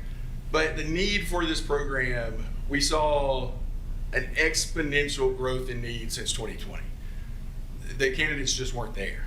We counted, and when we first presented this to Dr. Langford to kind of move on in this direction, we gave him kind of a rundown of who had applied for open positions. And so we had 30 plus positions, I think it was, and it was the same 11 applicants for all 30 positions. Even if you're not great at math, that don't math, as they say. So we needed a way to fill that void, and we wanted to equip teachers now. The state provides a lot of programming around, hey, we can help you finish your bachelor's degree. We can help you finish your bachelor's degree, then get a teaching license. Well, that's sometimes 2 and 3 years out. That doesn't help a vacancy that we have right now. So we wanted our program to help equip teachers right now, in the moment, get them in the classroom, let's do it. So we wanted qualified candidates to be classroom teachers. Our programming was to license new educators, and then we are still continually adding to a support structure that will grow and retain educators. That's the money piece right there, because if we don't do that, they're just going to leave. It's hard work, and if they're not growing and if they're not supported, they're going to find something else to do. So that's where a big base of our work comes from today. I'm still writing some different programming here and there, but the big base of our work comes from thinking about and talking about how do we continue to grow and support, and how do we scale that support to folks who are not even in our programs. So that way, if we do swing a job embedded candidate from MTSU, can we pick them up and offer them the same report because they're working with our same support because they're working with our kids too. So we want to keep the good people that we have. All right, so the support and what does it look like? I kind of walked you through the Teach Sumner parts of it, but I'm going to go back to the beginning. And we launched something called Sumner Champions in 2021. And really its main aim was retention. It was something that Dr. Phillips had wanted to kind of take a look at. And said, hey, can we figure out something to where we can maybe push retention numbers, keep a few more folks here? And so we started looking at this. And what Sumner Champions is it is a seminar series, it's professional learning that is extremely targeted to the team evaluation, and it crosswalks the team evaluation with best practices from our county. So we have a full, and I don't know if instruction's already presented or not, but they have a full instructional playbook. And so we crosswalk everything to that instructional playbook. And that gives you ready resources to take to the classroom. And so the focus of each of those seminars is to present a piece of team, a high leverage piece of team evaluation, and then have that teacher leave that training with an instructional resource that they've already planned out and is ready to use in their classroom. So that was Champions. That was how it was created. That was created in partnership with our professional learning supervisor, Dr. Yawn. Actually, he presents and I present at every one of those Champion seminars. So there's 3 each semester. They are targeted at first and second year teachers. And I think he would back me up on this, but it is the most highly attended, non-required professional learning that we offer. So we typically have, I think our low end is usually 40, 45 folks, but it's usually 60 and up that we have coming to those. We feed them, so that's part of it. So, I mean, you got to get people there, right? So that's part of it. But then the Teach Sumner specific supports, and I don't think I can overstate this. The intensive support that they receive from our Teach Sumner coaches is a game changer. Because we see them in the classroom, we know the classwork that they're doing, and then we want them to take it to the field, right? And so then we join them in the field and we troubleshoot, okay, that didn't work, what can we try next? Or hey, maybe this is not your style, because everybody has different styles. This one's not your style. Can we try this over here? And so it's a constant build and it's a constant support where they know that they have people that are out there coming to see them, not in a gotcha manner at all, but as a, hey, what can I do to help? What can I do to help? What can we offer? We want you to be successful in this. Let us know what you need.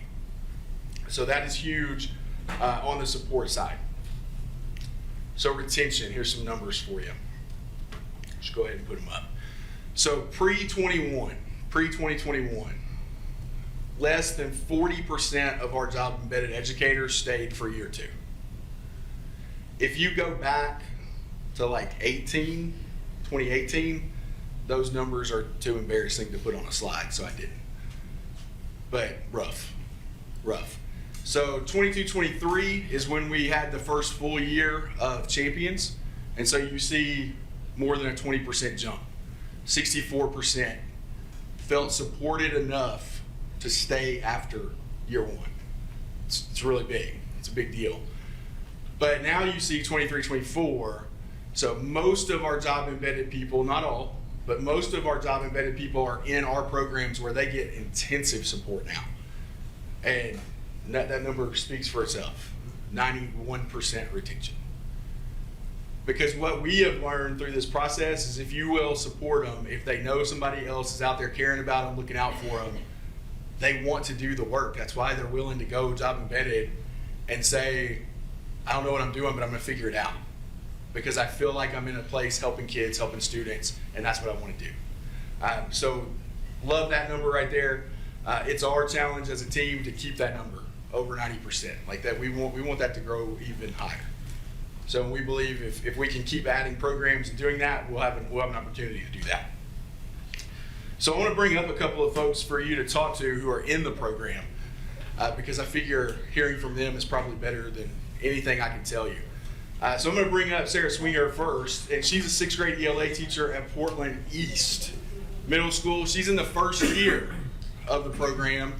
So she started this summer and went through the Institute, and she's been to a few monthly sessions now. I'm going to trade places with you so you can have the mic. But first thing I want Sarah to tell you is just why did you decide to kind of change paths, and why did you want to become a teacher? So, as he said, my name is Sarah Swinger, and I am a proud K through 12th grade product of Sumner County Schools. I'm a 2016 graduate of Hendersonville High School. And if you had asked me when I was a teenager what I wanted to be when I grew up, I would have told you I wanted to be an English teacher. And as life is wont to do, that did not happen for me. I took a different path, and I actually had a whole career in juvenile justice, working with actually truant youth, so it ended up kind of translating well to education, as now I'm on the other side of working with youth that I hope don't become truant. But what led me to want to go this pathway was I still, despite having a career that I really enjoyed in juvenile justice, there was still part of me that knew I wanted to be in the classroom, but the logical part of my brain was like, I have a master's degree in another discipline. Why I can't go to school for another degree. I couldn't justify that. And my mother-in-law, who's here tonight, Amanda Swinger, she's a 30-year Sumner County teaching veteran, and my aunt is also here, Vicki Swinger. They are so amazing, and they really encouraged me to listen to that still small voice and look for alternative programs, because we need teachers right now. And I just got married in May, and I said at my rehearsal dinner, if God will make a way, I said it kind of flippantly, if God will make a way for me to do it, then I'll do it. And I came home from my honeymoon, and this Teach Sumner stuff was being pushed out, and I said, okay, like this is the leap of faith that I'm taking. And one thing led to another, and I had a job offer to work at Portland East. Portland was not on my radar, but it's been incredible. But to answer the question, what led me to want to do that is just listening to what my gut knew that I was made to do this. But I needed to know, the anxiety in me needed to know that I would have that support. And I love that Dr. Alexander highlighted that, because that is what has kept me going day after day in this program, is knowing that I have Melinda, and I have Emily, and I have Dr. Alexander, and I have so many people in my building and people from the program that has been contracted out around me literally anytime that I need them. So can you kind of hit on this, but can you tell us why our program was a fit for you? This program has been an incredible fit for me, mainly because, like I said, there's so much wraparound support. It's become more like a family. When we have classes, it doesn't feel like I'm going to school. It feels like I'm going to hang out with my siblings that we've kind of bonded over. Most of us teach 6th grade ELA, and we have grown to just, that time is almost sacred. We hear from each other about students and about different ways that we can get to the same goal. We teach across a lot of different schools. We have a Rutgers Stewart candidate. I'm at Portland. We've got Hawkins. We've got White House Middle. And to see that many people across literally all corners of our county be able to come together and really enjoy that time and have the backing that we have through, when I say wraparound, I mean like literally wraparound. I can call one of like 6 people anytime if I need any type of help. So that's the main contributing factor to why this has been such a good fit for me. And so Sarah's in year 1 of the program, so she's about a semester in, not quite a semester because we meet December 2nd. So not quite a semester. Where would you say you've seen growth in your position as a teacher that has come directly from the program? So talk a little bit about how you've grown from day 1 in the classroom to right now. So those of you that know me well or might be surprised by this, but I lack confidence a lot of times. And by going into this, that was what I was scared of the most, was being able to really control a classroom, especially of 11-year-olds, and be able to have command. And the confidence that I have, I feel when I hear I've only been teaching for 4 months, it kind of blows my mind, because I feel like it's aged me like 12 and a half years. But I grow every single day in my confidence and my ability to grab my class and really study. Works in during the Great Depression, and we're looking at the monomyth. We're reading the Odyssey, and I have kids every day coming in so excited to find out what's going to happen next to Odysseus. And that confidence really embedded in me through the approach of it's not a gotcha, we're here to support you. And that is something that I have found is a strength for me that some of my coworkers, it's harder for them, because when somebody comes to my door, I'm going to tell you all a fun story. Dr. Langford came to my door. I had no idea he was even in my building. And I was like, okay, Dr. Langford's coming to my class today. Let's go. Because I'm so used to having that support that it didn't feel like a gotcha moment. And when I got a hug from him tonight and he told me, I remember being in your classroom, that felt so good, because that's what anybody that comes to my door is there to do, is to support me. And let me jump in. Ms. Skinner, I got to be in your classroom, and no one would know you were a first-year teacher. No one. You're a tremendous teacher. You also witnessed one of the great moments of my life. She's piloting a thing that we're doing that's getting some national recognition with the use of AI in the classroom. And I'm sitting on the floor next to two boys, and they took a picture of me, and it looks like this great instructional leadership moment. But really what was happening on the ground is one of the boys looked at me and said, hey, if you'll stop asking me questions, I can get my work done. And then he asked me if I could get his book. But I just want to tell you, like, and Justin, it's a testament to the work that y'all are doing too. You would never guess you were a first-year teacher. You've got the it factor to teach and lead students, and that's really amazing. So thank you. Thank you very much, Dr. Langford. I appreciate that. Thank you, Sarah. I'm gonna tell one more story about Sarah just before we switch gears to Scotty here. That group of ladies who were kind of sharing and that growing as middle school ELA teachers, they may or may not have started the last day of our intensive in a lot of tears, wondering, can we do this?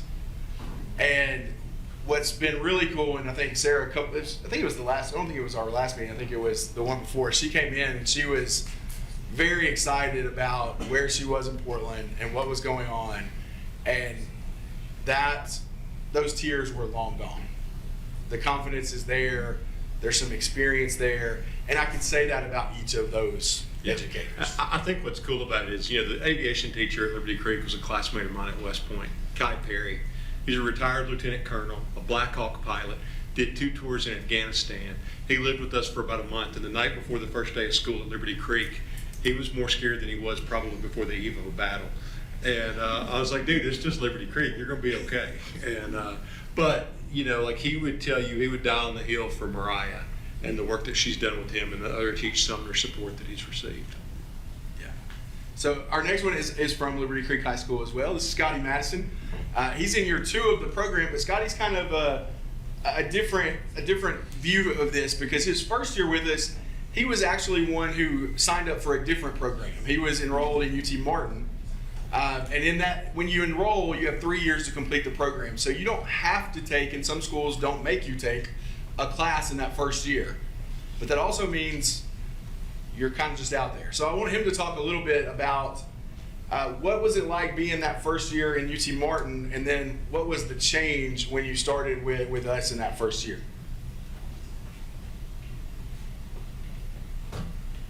So my name is Scotty Madison. I teach machining and welding at Liberty Creek. If you have a hard time understanding me, I'll get somebody to translate, because I am from Westmoreland. Don't hold that against me. Mr. Lacey's got you. Andy's got me. But yeah, when I first started, we had to enroll at UT Martin.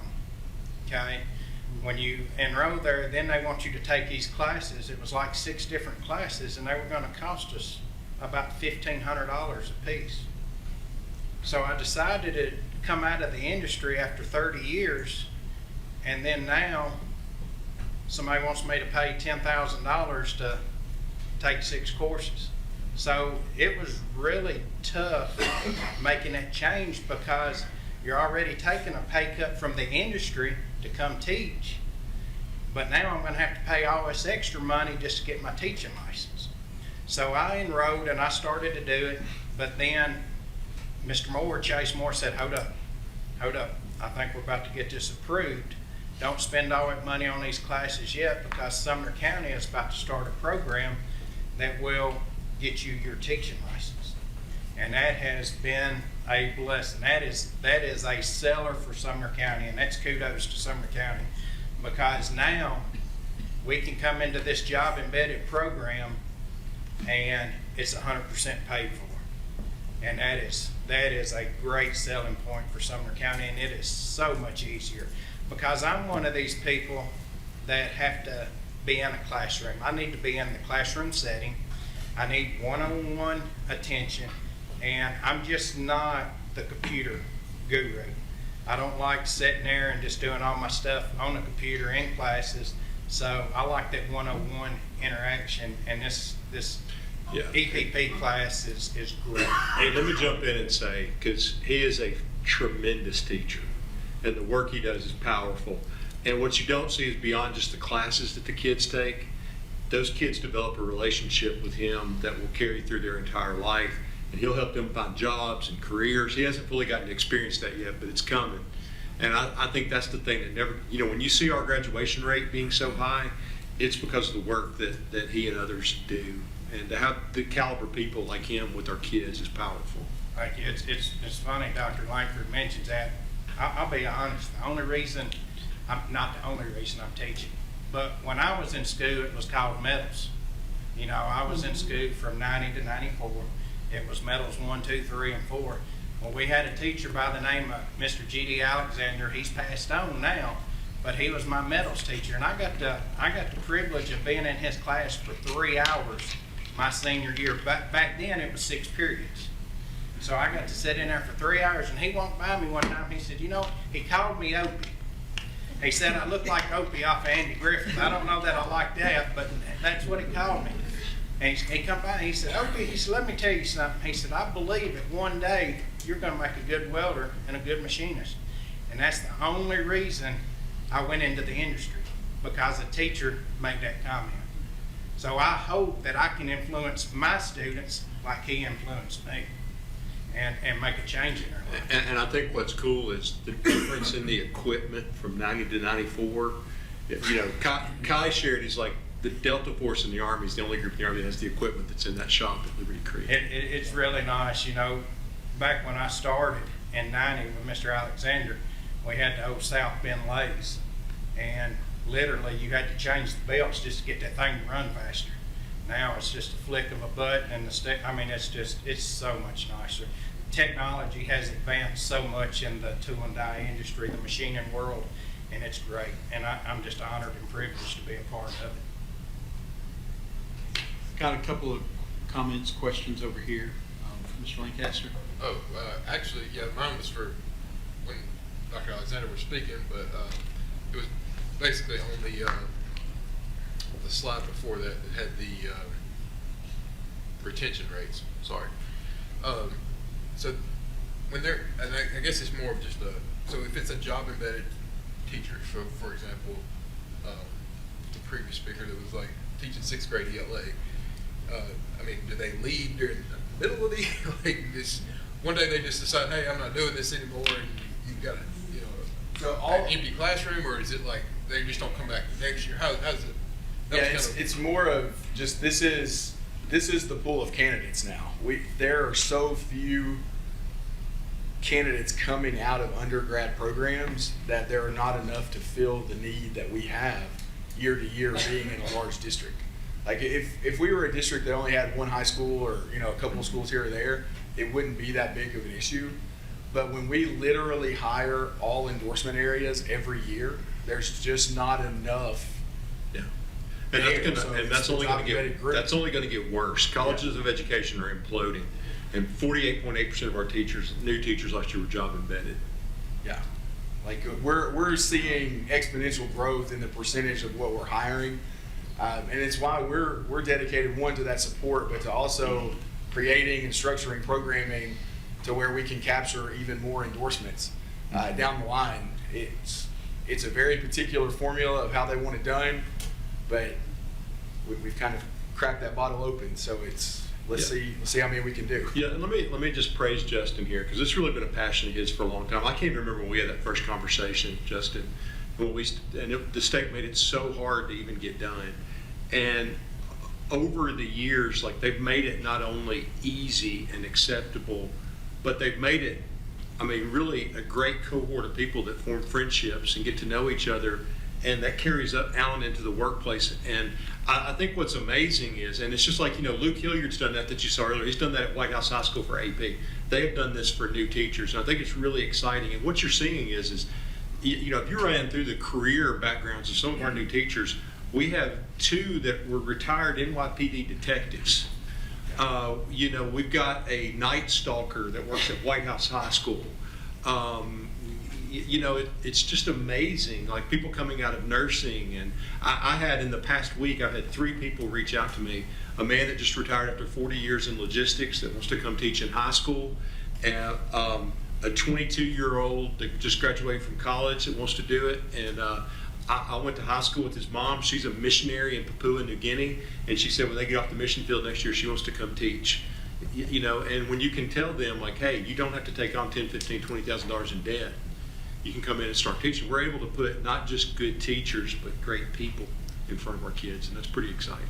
So I do have one other follow-up Yeah, go ahead. question, but before I even get to that, you gotta please explain, what is a night stalker at White House High School? Yes. That don't sound good. You said we have a night stalker working at White House High School. Night stalkers are the guys that fly the helicopter missions for like the Delta Force and everything. All right, just clarify. Yeah, that That's definitely a is good. I was thinking serial killer there for a second. I'm waiting on White House parents.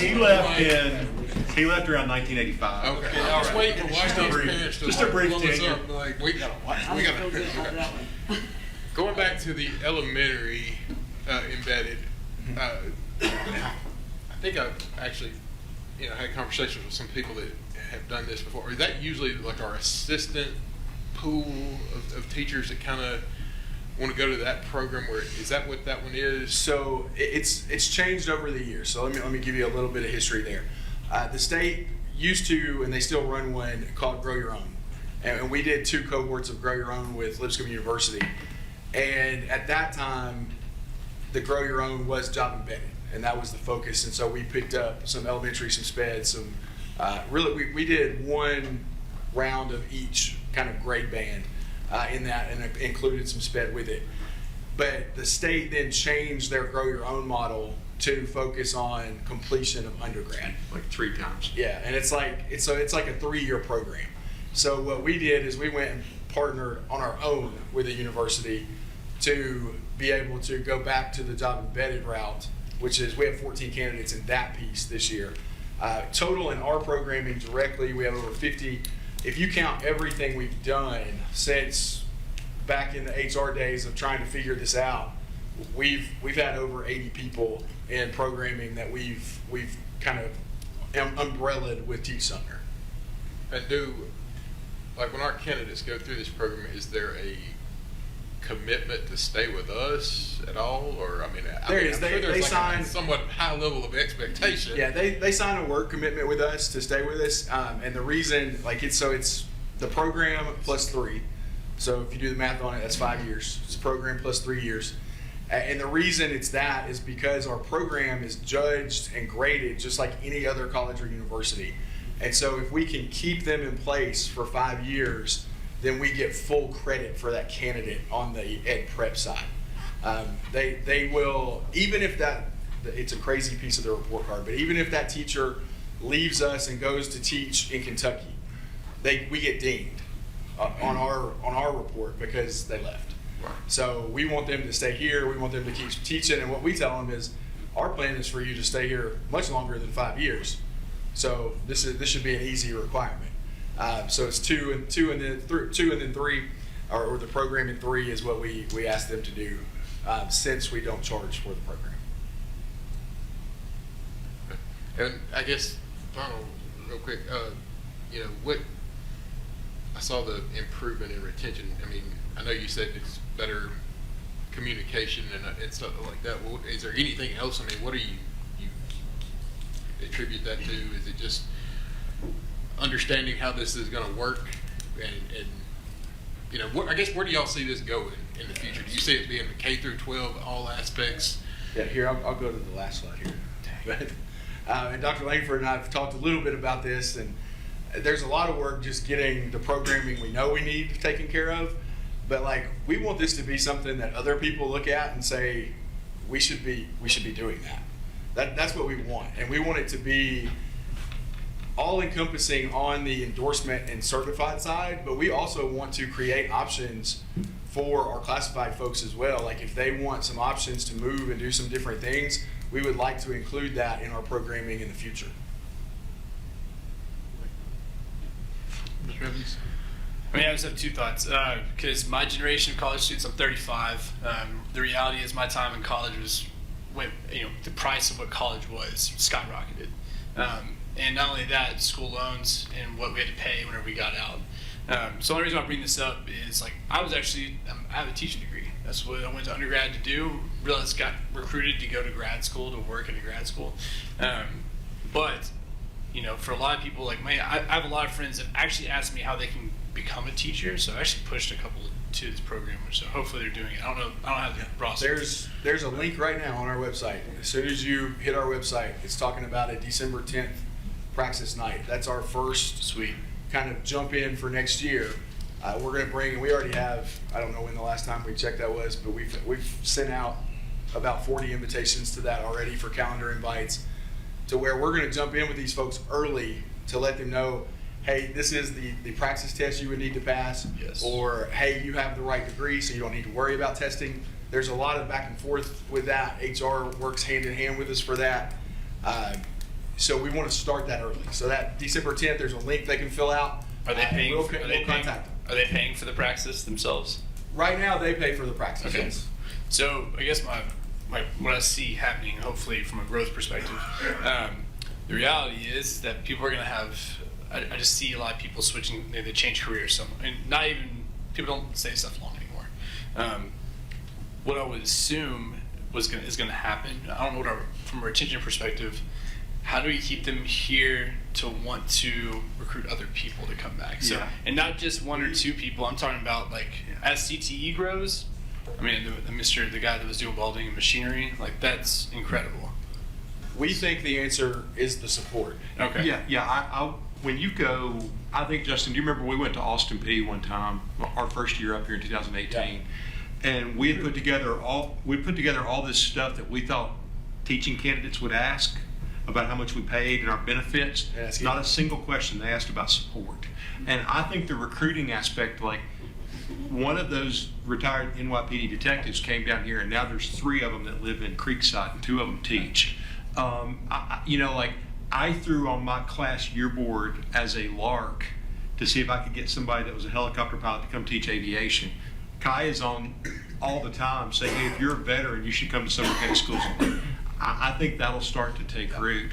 I think the other part, Mr. Evans, that you'll see is when we come to budget, we're just in the preliminary stage. They actually had a meeting yesterday or today to talk about it. Last year, compensation and capital projects were the 2 main foci that we had.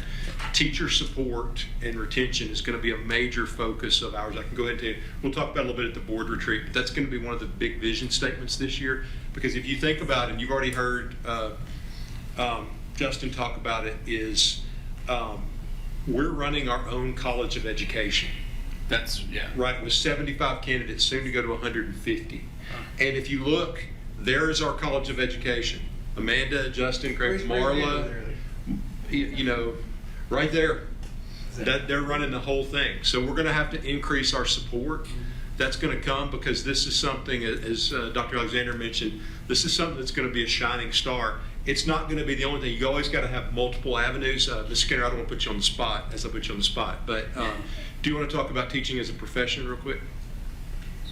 That is all I want to say is, I want to make sure, I feel like it's going to grow, and just making sure that we have the infrastructure to support that growth from not just, hey, you're a good teacher, pat on the back, reality of people coming from different walks of life. So.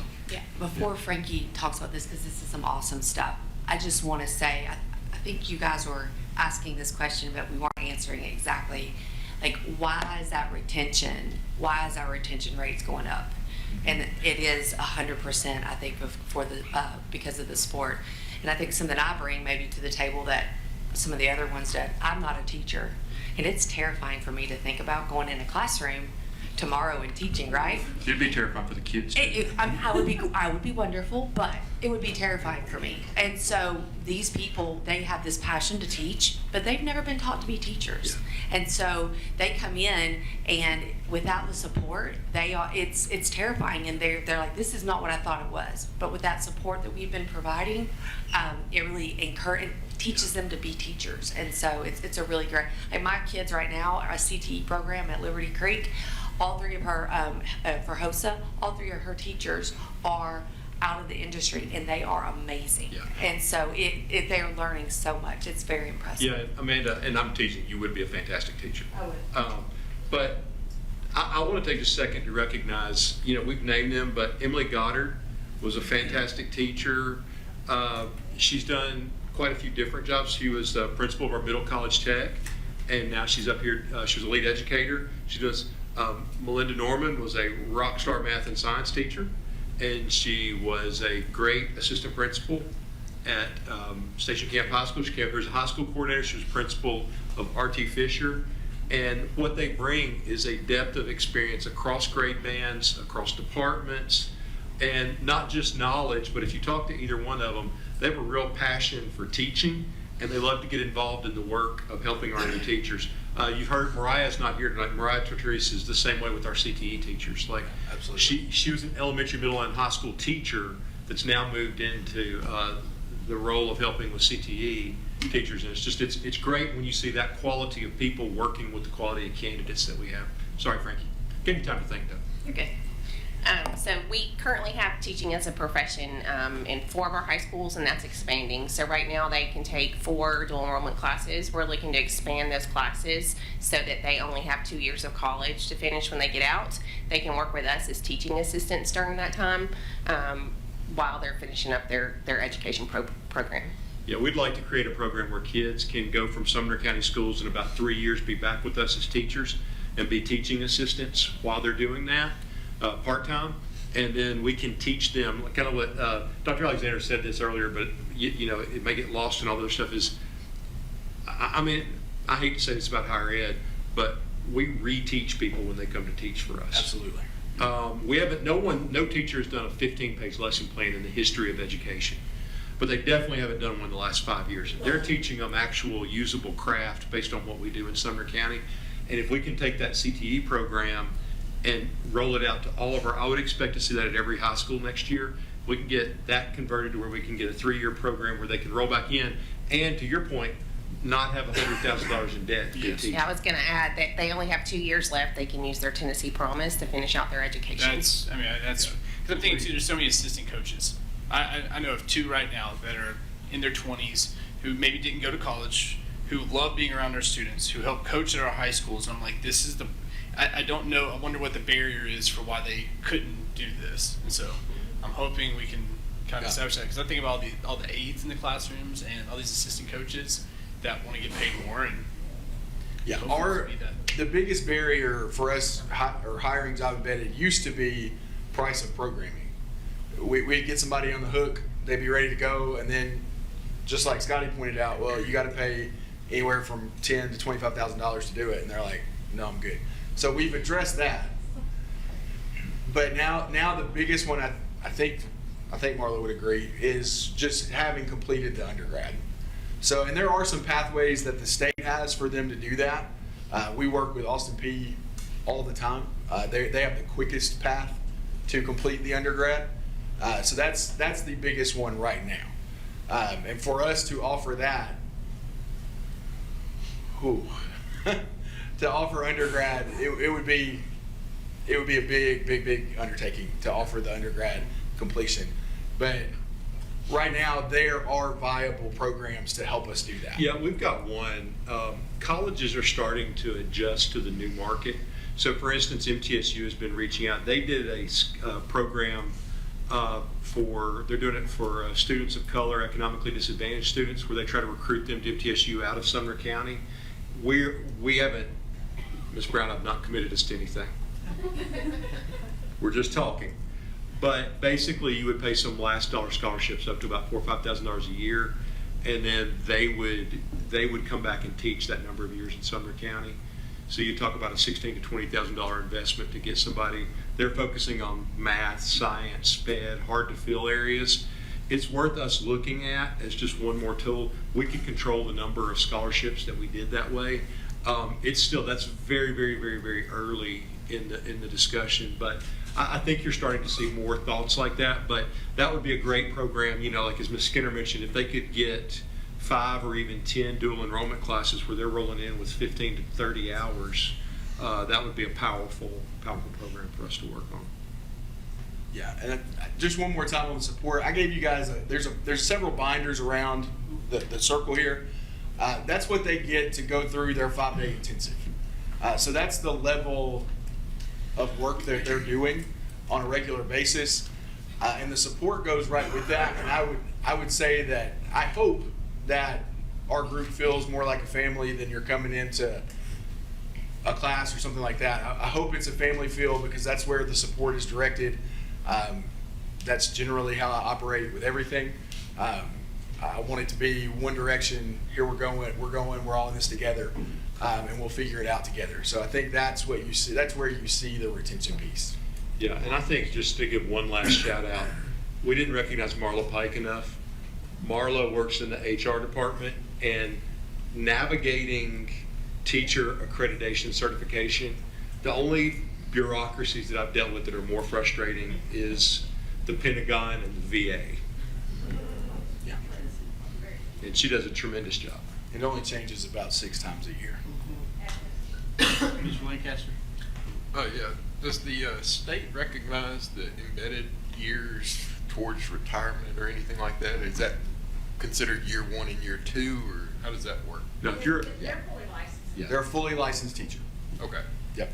And so just like us the same way, once they're done with the program, they're in year 3 of whatever. yeah, I think you're going to see that student teacher year that everybody used to do as undergrad. You're going to see that go away, and we'll just pay them. Yeah. Kentucky's already done that.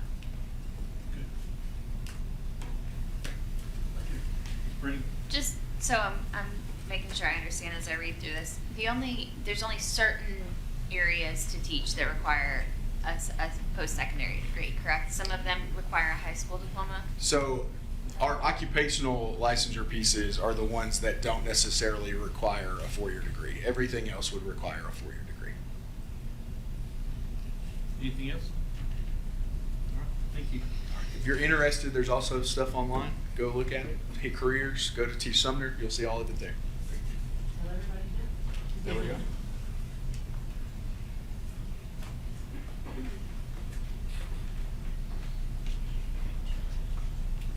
Yeah, thank you, Justin. That was a fantastic job. And thank you all for the work that you did.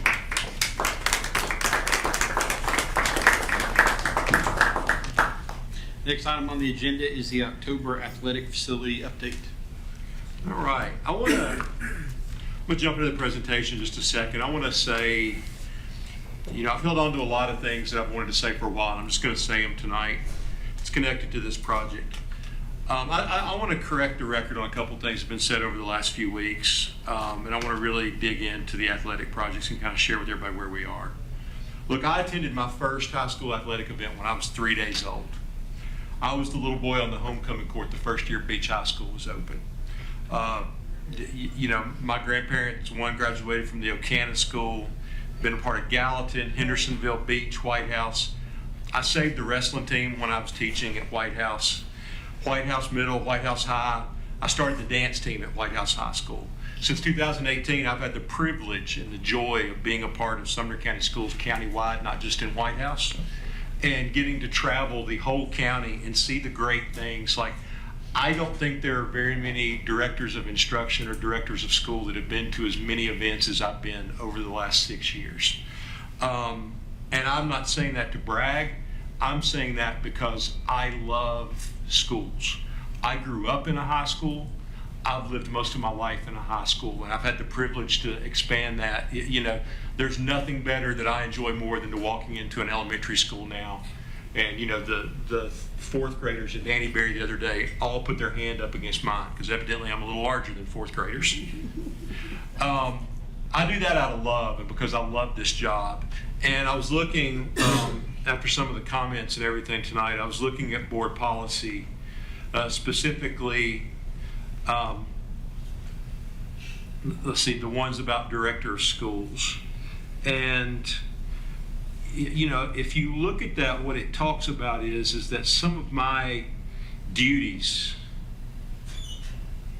financial management, provides direction to and supervision of school business functions, encourages development and implementation of sound business practices, continually assesses business practices to achieve efficiency, ensures that funds are spent prudently, providing adequate control and accounting of the district's financial and physical resources.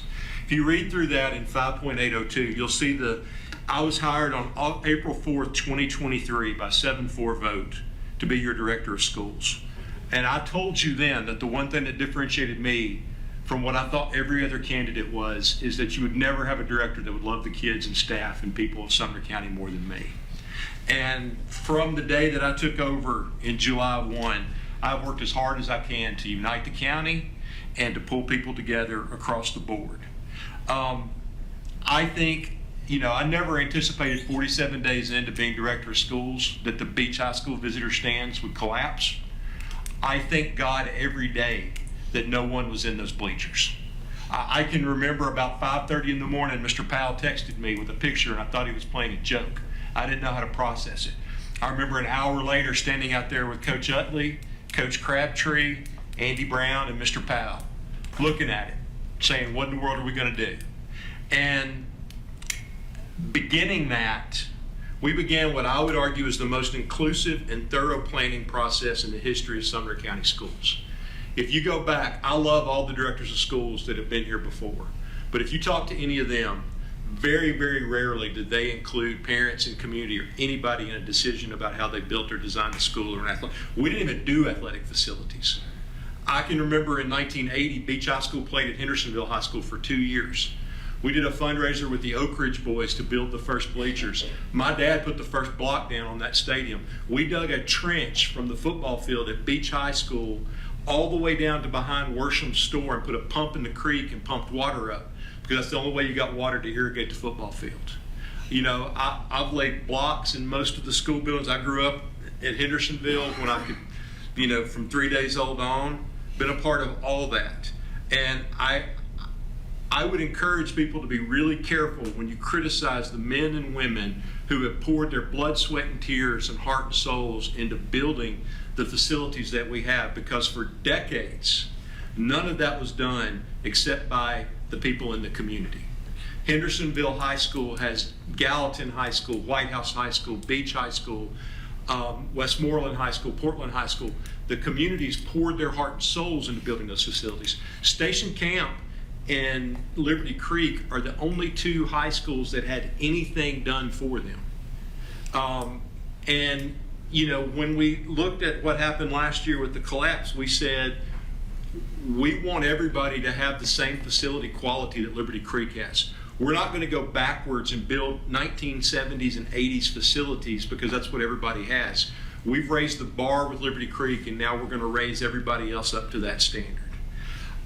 You can question my decisions all day, but if you're going to question my heart for the kids of Sumner County and staff, then I would encourage you to just go ahead and have the no confidence vote, because my job as director is to run the day-to-day operations, and I have the most gifted and talented team that you could have in the state of Tennessee.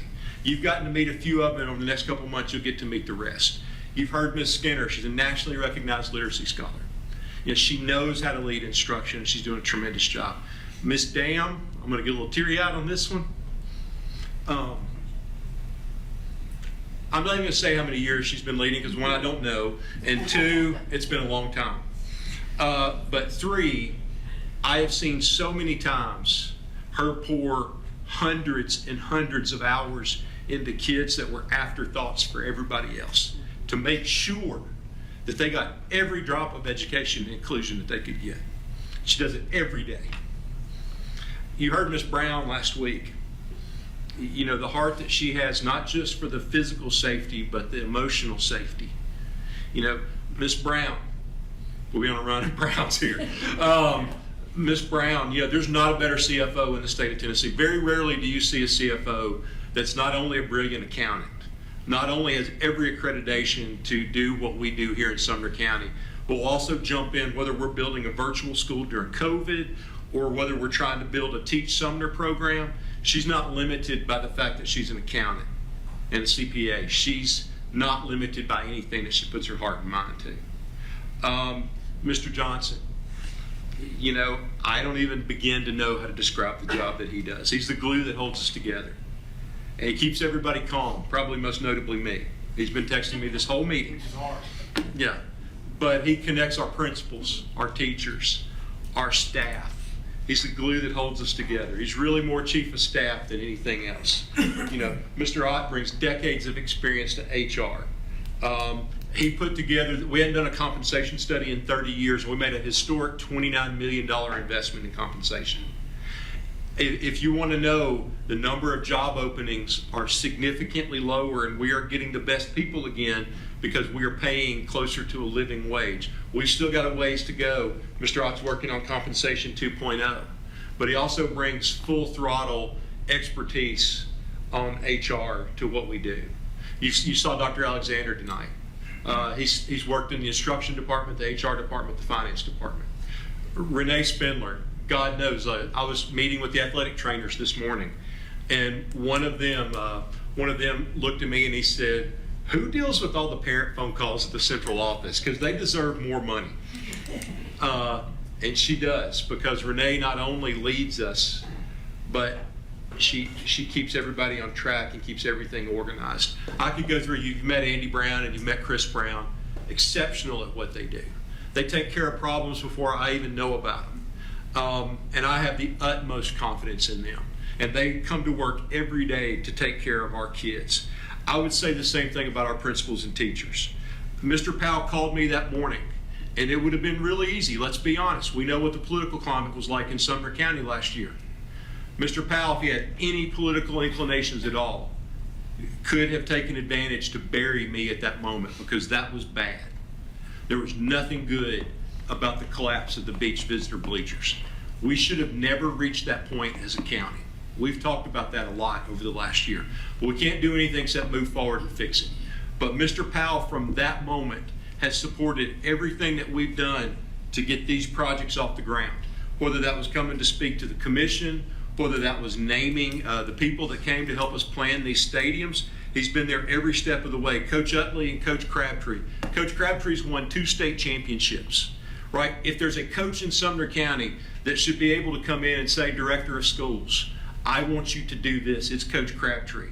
If he were coaching in South Georgia, Northern Florida, or most of Alabama, he would make $1 less than the superintendent, not teach anything, and run pretty much most of the county. Possibly Mississippi too, Mr. Schlanges. I feel it's probably run the same way there too. But Coach Crabtree has been humble in this process. He has pulled for the kids of Sumner County and the athletes of Sumner County to get the very best. Last May, when we put the rental bleachers in, we put them in early so we could have them for the summer so we wouldn't have to worry about it. So Hendersonville High School could have their graduation.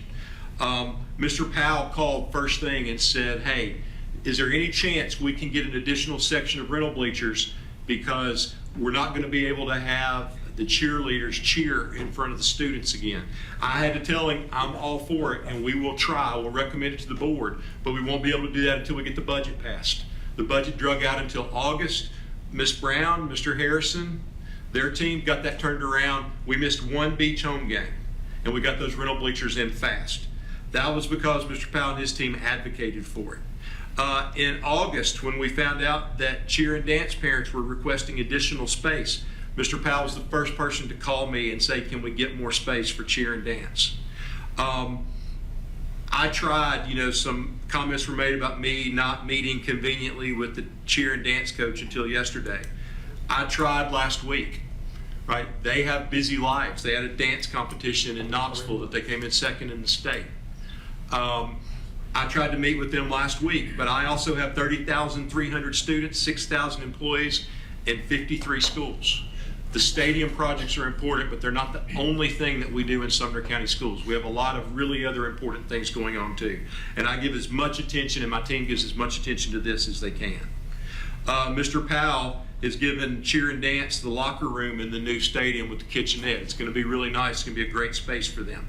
I hate to almost say this because I don't want social media to reach out and grab the cheer and dance coach at Beach. I had a wonderful meeting yesterday with the cheer and dance coach at Beach High School. They are phenomenal leaders, and they do a great job. They have organized and they work. If you know Betsy or Jeannie, you know that they pour their hearts and souls into it. They put hours into it, and they want the very best for their girls. So again, I'm happy. Question every decision I make, but it is my job as director of schools to supervise and direct and guide these projects. The role of the school board is to hold me accountable, yes, to ask questions, to do research, but it is my job to manage the business side of the operations of this county. It's why I'm your one employee. I will take every phone call. I want you to ask me every question. I don't really care if you call me names. I'm good with it. I will tell you, after 10 years of being on the front lines of social media, there's really not anything left you can call. I know I'm fat. I know I'm bald. I know I'm old, right? It doesn't hurt me, okay? All I care about is doing what's best for the kids of Sumner County and the teachers and staff. And I'll die on that hill, even if it means I go somewhere else and work. I want to jump into the presentation now, and I'm going to start here, okay? First thing I want to say is I appreciate the parents that came out and spoke tonight. I know that you are passionate for your girls. I know you're passionate for the kids. I think the football program is passionate for their kids. I think the band is passionate for their kids. I think that's especially true at Beach High School. Shackle Island has always had, from the onset, I was at the very first Beach High School pep rally.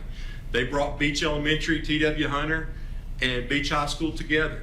I was in the gym when we played donkey basketball, when we had womanless weddings. They did everything to raise money. You would never do a womanless wedding anymore. But they did everything to raise money to support and build the facilities that they have at Beach High School right now. And I want you to take a moment and look at this picture, because what do I see there? I see excellence. I see a football program that's primed to win the quarterfinal football game against Springfield Friday night, and hopefully then beat Page the following week and go to the state championship and win the third state championship for Beach High School. I see a cheer and dance program. The cheer program's gone from 16 girls trying out to 47 trying out last year. Dance has exploded in the same way. State runners up in both events. Wonderful, wonderful, excellent programs. I see a student section that was ranked one of the top in the nation a couple years ago, and they are fun. And they were instrumental in us being here tonight to have the $20.3 million to be able to spend. They were the heartbeat and pulse behind it. I also want to say that I understand a lot of the frustration that's going on across the county, not just at Beach, but at Hendersonville and Portland too. We've had a couple things going on. Temporary bleachers. We've got the nicest temporary bleachers I think you could conceivably have. But they're still frustrating. They take up space, they sit weird. Originally the plan was to set the temporary bleachers at Beach back far enough for the cheer and dance to be able to perform in front of the fans.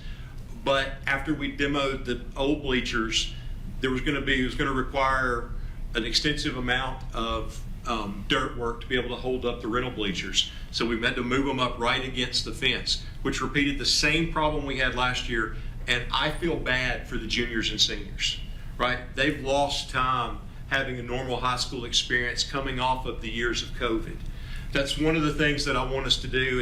It's too soon to do this now, but I want us to put a bronze plaque at each of the 3 stadiums and put the names of the senior athletes, senior athletes in band on there, so that they're not going to get to compete or perform in the new stadiums, but they are an integral part of those stadiums being built, and they deserve to have something to come back and say, I was a part of that. I want us to do that. I think that's a powerful thing that I'll recommend when the time is appropriate. It's also hard when we've never built athletic facilities until Liberty Creek to trust the process that what's coming is going to be amazing and excellent. So I understand we're kind of in this interim space where we had facilities that were hand-built by fans and parents that had served their time, were 40 and 50 years old, and were at the end of their life. We've had really good but still temporary facilities the last couple years. I apologize to Portland every time I get the opportunity for last year, because the bathroom situation at Portland High School was abysmal. We should have never let that happen. We built that building. Andy Brown and his team built that building, and it's got an amazing bathroom facility. We had the Mercedes-Benz of rental toilets at Beach this year. They're still rental toilets. They're nothing to write home about, but they're way better than what we had last year. And I'm thankful for that. I'm thankful that the board did that. Because if you notice, like Cheatham County lost their home football stands this year, and they played 10 away games. When Waverly lost their stadium to the flood, they played 9 away games plus 1 at the Titan Stadium, which was a huge night. But their kids' senior year, the rest of the time was played on the road. Our school board has carried out and allowed kids to have a junior and senior year in their home facility because it means something to run into that stadium. Why can't we move it back further? Moving the stadium back 6 feet was the maximum shift possible without requiring a substantive reworking of the project. I did not hold a couple feet back. Right? When I talked to the architects, I told them I want the maximum amount of space that we can get without having to rebid the project. And they told me 6 feet. I won't run through the slides again. Katz Binkley's done almost every major school project in Tennessee since 1979. Reagan Smith is the best civil engineering firm in Middle Tennessee, one of the best in the nation. They are building the new Titan Stadium, among other projects. I showed that to you last month. Terracon is the largest geotechnical firm in the country, right? We had the very best. We've had the very best locally put in their thoughts and input into what the stadium will look like. A substantive reworking of the project would require a rebid for all 3 projects. Redesigning and rebidding the project would eliminate football stadiums for BHS, HHS, and PHS for the 2025 football season. The cost of 2024 rental bleachers and bathrooms was $2.19 million. Okay, that's what we paid to play home football games this year. I think it was worth it because I think our kids deserve every penny. If we break this contract with Biscayne, right, they have already ordered about $8 million worth of materials and supplies. They have already signed contracts with subcontractors. It is not an exaggeration or an idle threat that they would expect us to pay them that money. The steel that's fabricated is like an erector set. It's cut to fit those dimensions. Okay? Yes, we could stop construction and we could rebid this, but you won't play football at Beach, Hendersonville, or Gallatin, or Portland next year. And I couldn't in good faith recommend that we spend another $2.2 million with where we're going to be budgetarily. I met with athletic trainers this morning. Our athletic trainers do an outstanding job. We are blessed to have the ones that we have, and they work about 60, 70 hours a week. We've got to get them some relief for next year. We have got to add teacher support. We have got to increase teacher pay. I can't justify another year of $2.2 million for rental bleachers when we don't have to. Okay? This is what we spent. This was from our finance team today. $2.2 million. $2.19 million. All right, so the 2021 stadium, I want to talk some facts. There's been a lot of stuff spread on social media, right? One of the things that bothers me most about where we are, if I jump back a couple slides, I see excellence here. I also see unity. It breaks my heart. I told y'all this last month that the one thing that I didn't want to have happen is the beach community turning on itself. It's always a risk. There's nothing fun about major construction or renovations. It is always inconvenient, right? It brings out the very best and the very worst in people. I hated that yesterday, when we should be celebrating second place finish for beach cheer and dance, we're talking about how the community is divided and they're feeling the pressure and the heat, right? I hate that there are a lot of football parents right now that are fearful that we're not going to have football stadiums to play in next year. All right, if I made a mistake in this process, I should have just said 6 feet, voted up or down. That's what you need to do, and we could have closed the door and moved on. I wish I had done that. In retrospect, that's exactly what I would have done, right? Because we're a month later and we're farther down the road, and I hate the fact, because I'll tell you what, I was at the beach football game Friday night. I took pictures of the cheerleaders. They're so excited to cheer for the playoff game. I took pictures of the kid. Mr. Mitchell showed me where to stand to get a great picture and video of the kids running out of the football helmet. That takes a tremendous amount of work by everybody and their parents that are in that picture.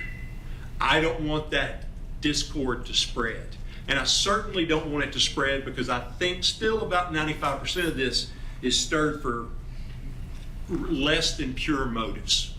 Okay, again, question my decisions, but I will never make a decision that hurts a child in Sumner County.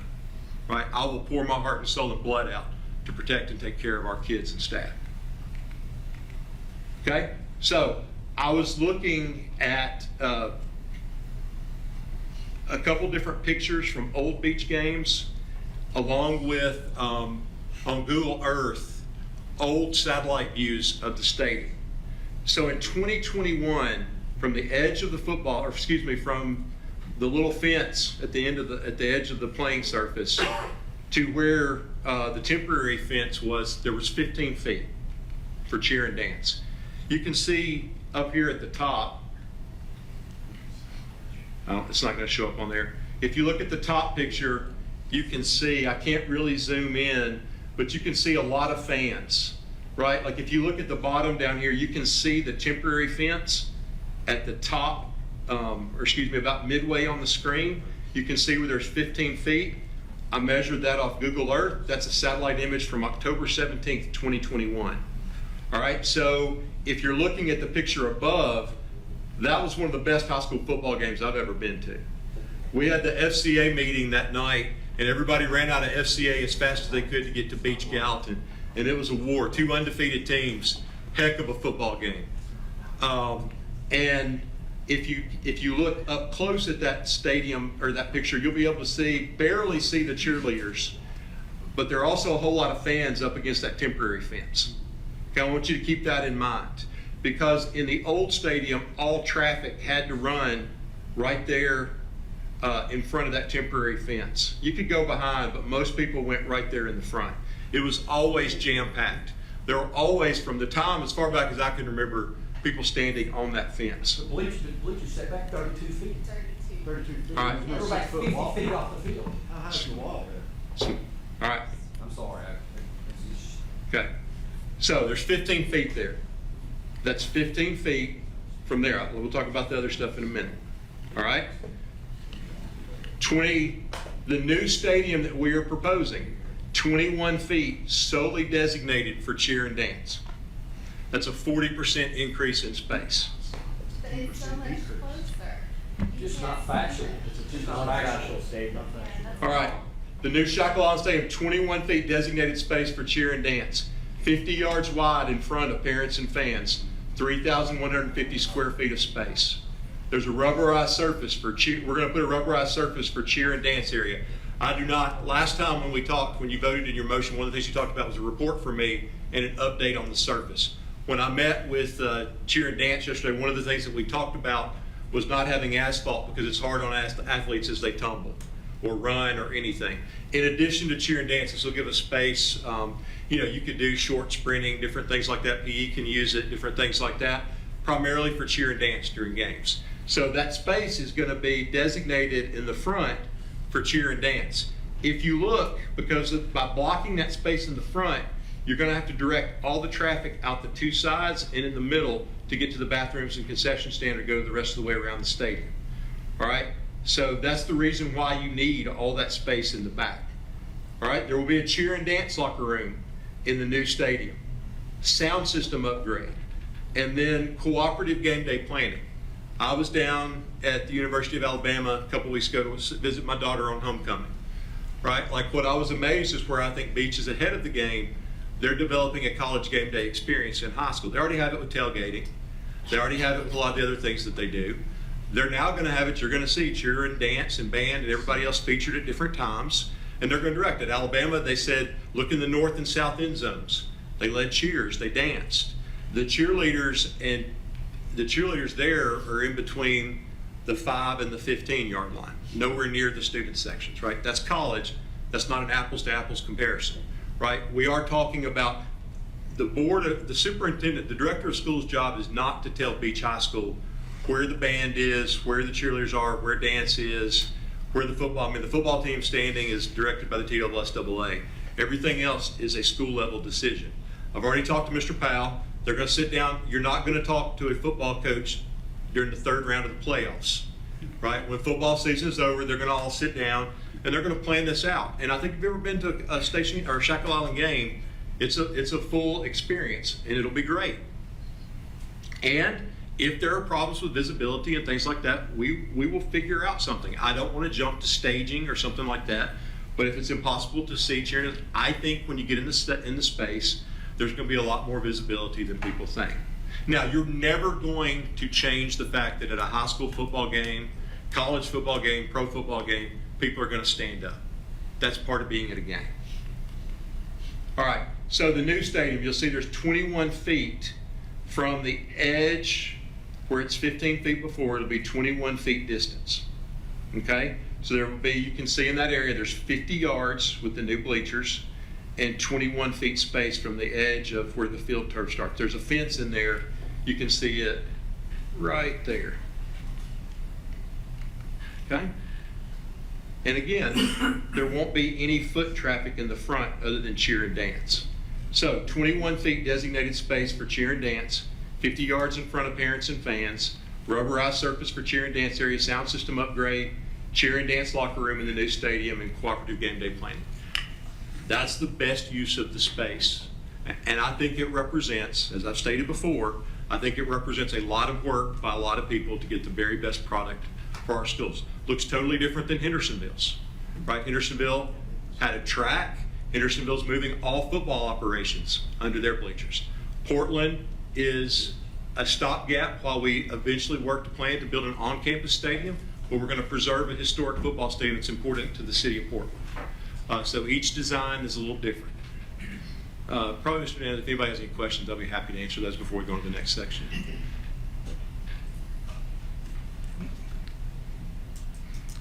No questions at this point. You can go ahead.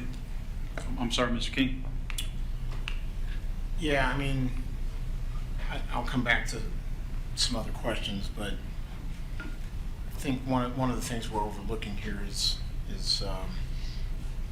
the old stadium didn't have almost a 10-foot high wall with a railing, and it was a much lower line of sight. And the research I've done, the research that other parents have done in measuring out, going to, like for example, going out to Gallatin High School and looking at that visitor side that has a 6-foot wall with a 3.5-foot high railing, and then setting out the 21 feet, marking that off, and then looking at it, the fact is there's just not going to be visibility. I think you're wrong. Why? Because I have met with architects, civil engineers, everybody else in the process. I've seen the pictures that you showed where you took a picture and you said you can't see cheerleaders. You could see 9 cheerleaders. And those were the 9 that were in the picture. Right? Now I couldn't, if you stood on the other end of the stadium and took your iPad and dropped it down to the first row and took a trick shot, no. I can't say if somebody walks in front of you that you're going to be able to see, but I believe, you're not the only one that's conducted research. I shared other pictures. I shared other pictures that had I measured out 21 feet, took pictures. I don't think I've showed you those. I've showed those to the board for informational purposes. And I've been at the Gallatin football game, sat in the stands, and been able to see the cheerleaders in a game day. I'm talking about the visitor side. I've sat on. You can see it on the visitor side too. It's 30 feet there. Yeah, there's a lot more room to the sideline there, on the visitor side. So that's the thing. There's going to be a 10-foot high railing, and at 21 feet, there's just the railing is not going to be visible. The railing is not like the Great Wall of China. You can see through it. It's 3 rails. Yeah, but I would think if we're designing this thing, and we ought to at least see their faces, not through a fence. Well, you have to have fencing. It's part of ADA. Right, but we can move this thing back another 4 feet and achieve seeing their upper bodies. Yes, you can move it back 4 feet if you rebid and delay a year. I don't. we've not been really given a reason as to what. You've been given an answer from the best architects, the best civil site There engineer. hasn't been an answer. Yes, there has. I What gave is it to you. What is it? I told you, 6 What feet that we voted on the construction- last time was the maximum. What exactly is it about the structure itself that can't be altered? Like why can't we take out a few feet of sidewalk? And why would that be at such magnitude that that's a change order to remove some sidewalk would be so severe that it could be considered changing the scope? I just want to know, and I know my constituents, parents want to know, what are the details of this construction analysis? Not just lip service that they're telling us this and they're telling us that. We want actual data. Let's see the data. Let's look at what the problem is. Why are they telling us this? What is the reason? And that's what I'm saying we've not been given. We've been told that we can't encroach upon this parking lot. And great, if we can't, and that's what the legal memo says. We can't encroach on the parking lot.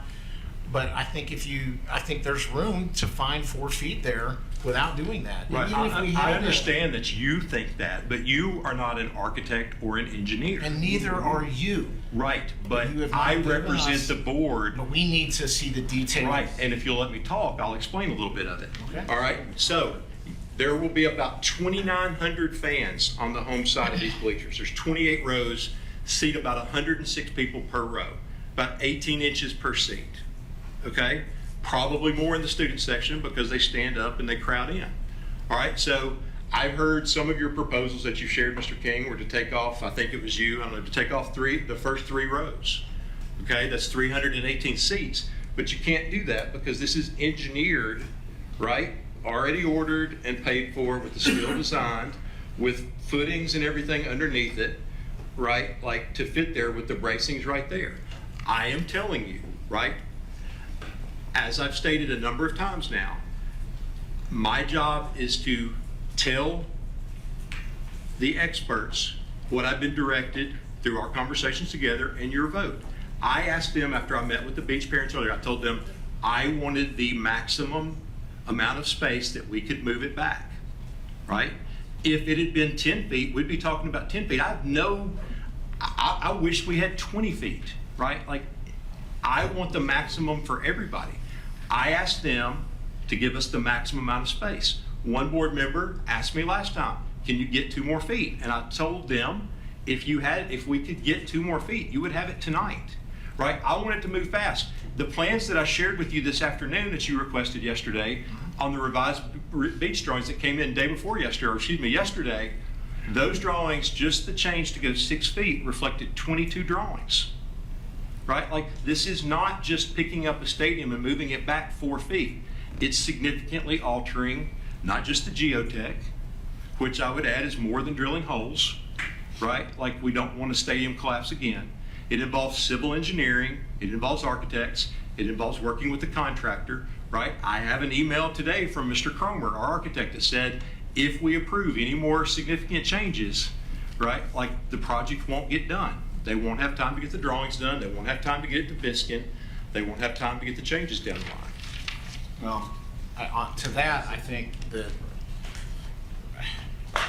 this issue was raised 12, 13 weeks ago, and we've definitely stalled. That's not true. No, that is absolutely not true. I missed the first Friday night when I was contacted by Beach Cheer that asked if I could come and speak to them because it was my daughter's rehearsal dinner. I have worked on this. I did not come back during my daughter's rehearsal dinner. I went to the rehearsal dinner, which I would do every time. I have worked on this ever since then. So I have not stalled for 1 second, Mr. King. Keep making your innuendos, but just because you state it does not mean it's true. Yeah, so I requested that we have a special call meeting October 1st and to vote on something, and that was delayed 2 weeks to vote on this 6 feet. Why was that delayed 6 feet?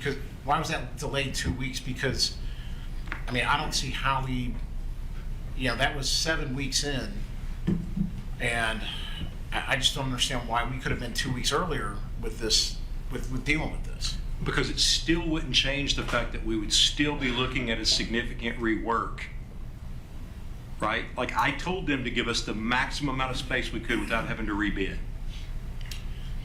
I trust Katz Binkley. Yeah, I mean- Katz Binkley, Reagan Smith. These are not amateurs. These are not sleuths. These are not reality show architects and civil engineers. They know what obviously they've been trusted to do the Titan Stadium, to do the Fred Thompson Courthouse, every major education project in Tennessee since 1979, right? When you ask a team of professionals that we have paid to do their job, we trust that they do their job. Okay, I've asked a team of professionals, and they Who? they look at this. Who did you ask? Who's your team? Well, I've asked a couple attorneys. Okay, who? Well, I'm not gonna. Best attorney in Tennessee right here. Never lost a case for us. Who's yours? Give us a name. This is kind of unprofessional. I'm sorry. I apologize. Yeah, I mean, I've got some folks that I know that are in this business, professionals. I got one guy that I spoke to who doesn't want to be dragged into this because he works for a competitor of Biskin, and he's actually on the board of a company that is a competitor. So they could have bid it? Well, and I showed him all the information, and he just said this doesn't sound like that anything that wouldn't require a simple change order. Right, so a competitor to Biskin that chose not to bid it. Well, I'm not saying that was, well, that company doesn't, I don't think they build schools, but. Okay, so it's not the same as Biskin. Well, I think, you look at people in this business that do this work every day, and I've talked to several of them, and I'm not gonna name them, but, I mean. Okay, well, we've named ours. I think that's the difference. I guess if that's a point of you wanna discredit me because I won't name them. You're doing that yourself. Okay, well, that's fine. Okay. That's fine with me. Good. What about the contract? Hey, But, hey what about guys, the contract? hey, real quick. But You guys are not talking about the contract. But what I'm being told by a team of professionals is that encroaching upon this parking lot, even if we had to take out spaces, if we had to adjust the sidewalk, none of that would change the scope to the point where it would trigger an entire rebid of the entire project. Right. That's what I'm being told. Well, and I am telling you what I have been told by Katz Binkley, the most reputable school architecture company in Tennessee, Okay. along with Reagan Smith, the largest civil engineering company in Tennessee, okay? Okay. That 6 feet is the most we can do. If you look at that area, it looks larger there than it actually is. You've got the Right. annex right behind there, right? Like you have a lot of ADA rules, and the whole from the start, our starting goal was to build facilities that are safe, accessible, and state-of-the-art. Yeah, and I was looking at that, and I was looking at the plans you sent, and in this packet that I shared with the board members, it's on page 3, the third page, if you want to look. There's 21 feet there, right here between of sidewalk before you get to the parking lot. If we cut 4 feet of that, it would still be ADA compliant. So that's that, but. Right, and who said you could do that? I mean, here's the thing. I've called Gary Cromer 4 times. Yep. He's never returned my call. I left a message. I said I'd like to speak to him because I'm a curious guy. I just want to know when you say, 6 feet is the maximum we can do. I go, to me, I'm like, really? Well, why? I just want to know why. What are the details about that? Can you give me a reason? I'm just a curious guy. Tell me why you can't do the 6 feet. Give me the data. So I called Gary Cromer 4 times. Not once has he returned my phone call. Left a message 4 times. I asked if I could leave a voicemail. They told me no. And then I said, well, does he have a cell phone that I could call? They said, he does, but he's in the field right now. And this happened. I said, okay, well, can I call him on his cell phone? They said, no, we're sorry, we can't give you his phone number. So I find that really weird. I'm just saying it. And if I could get Gary Cromer to answer some questions, I would love it. I think we deserve, after 12, 13 weeks, I think we deserve to hear why. I think parents want to know why. We're just, in other words, we're just going to keep these unknowns. I mean, why is 6 feet the maximum? And I want to talk about one other point. you had mentioned in our last meeting that redoing the geotech would cause a rebid at all three schools. In other words, just doing the geotech alone would be so severe that it would trigger a rebid. We'd be in a lawsuit. I'm looking at, this is on the last page. I'm looking at the geotech borings on here. They did 3 for the home side, and each of these borings really, if you really look at it, it's about 1 boring per acre. And that, those borings give a kind of a general idea, extending out, a certain amount of extended feet. Thousands of feet in some cases, and this is 1 boring per acre. The one right behind the home side, it's BH3. I just don't understand how, and this is what I would love to ask Gary Cromer, if he would return my call. I'd love to ask him, hey, if we move this back 4 feet, that boring right there at the back, where we're thinking of taking out, maybe if we took out some sidewalk, we'd be able to get 4 feet. Would we have to drill another boring within 4 feet of that boring? And listen, I've actually talked to other people in the business that do geotech and work with geotech, and they say absolutely not. So, but they're not. I'm not going to mention their names.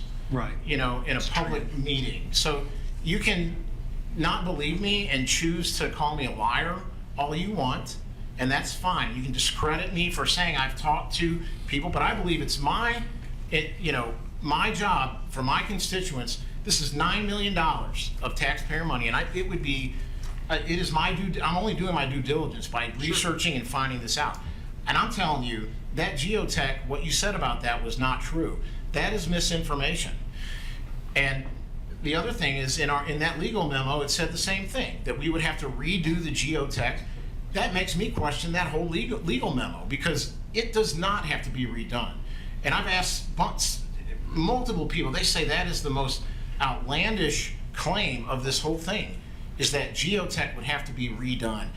And if we're talking about the parking lot, you'll notice there's no geotech for the parking lot. So that 1 boring right there seems to cover that entire parking lot. Because you're not putting a stadium on it. And hang on, but here's the deal. Let me clarify one point. Right, I did say geotech. I should have said geotech, civil, and architectural services. I should have said that. So it's more than just geotech. Well, in the legal memo, it says geotech as a disqualifier. Now, we're going to put a stadium on it. But here's the thing: 4 feet out from that boring is not. I mean, these borings cover an acre. So, for the geotech to be an issue is just absolute misinformation. Okay. Now, to me that I don't know why you're giving us misinformation. To me, that raises that raises some serious questions. And look, I would love to ask Terracon about this. I would love to get their input. I'd love to talk to somebody from Biskin. I'd love to talk to Gary Cromer. Guy hasn't returned my phone call. And this is a guy that I voted to give his company hundreds of thousands of dollars, and he won't return a call of somebody that he works for. As I recall, he works for the Board of Education. That's what I do. I'm sitting right here. I'm paying him, and yet he won't return my phone call, and I can't leave a message, and I can't call him on his cell phone on this. So that's just unacceptable. But that's fine. Since we're right in the middle of this, I was going to wait to ask some more questions, but I'll keep going. I have a few other questions. I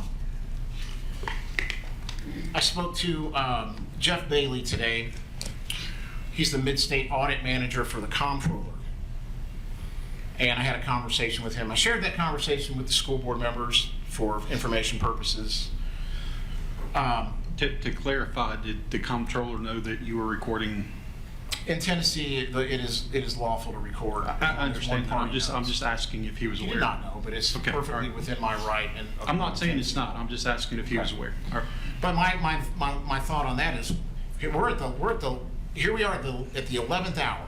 Okay, Mr. Chairman, how are we going to get a comptroller here to testify, for me to talk to him. We're not. We've been dealing with this for 12 weeks. We could have got a comptroller here in that time. Now, he said, I asked him about change orders, and in the legal memo, it says that we're going to incur a penalty. I took that to be a financial penalty. And I asked him straight up, I said, do you guys incur penalties, like financial penalties or penalties? He said no.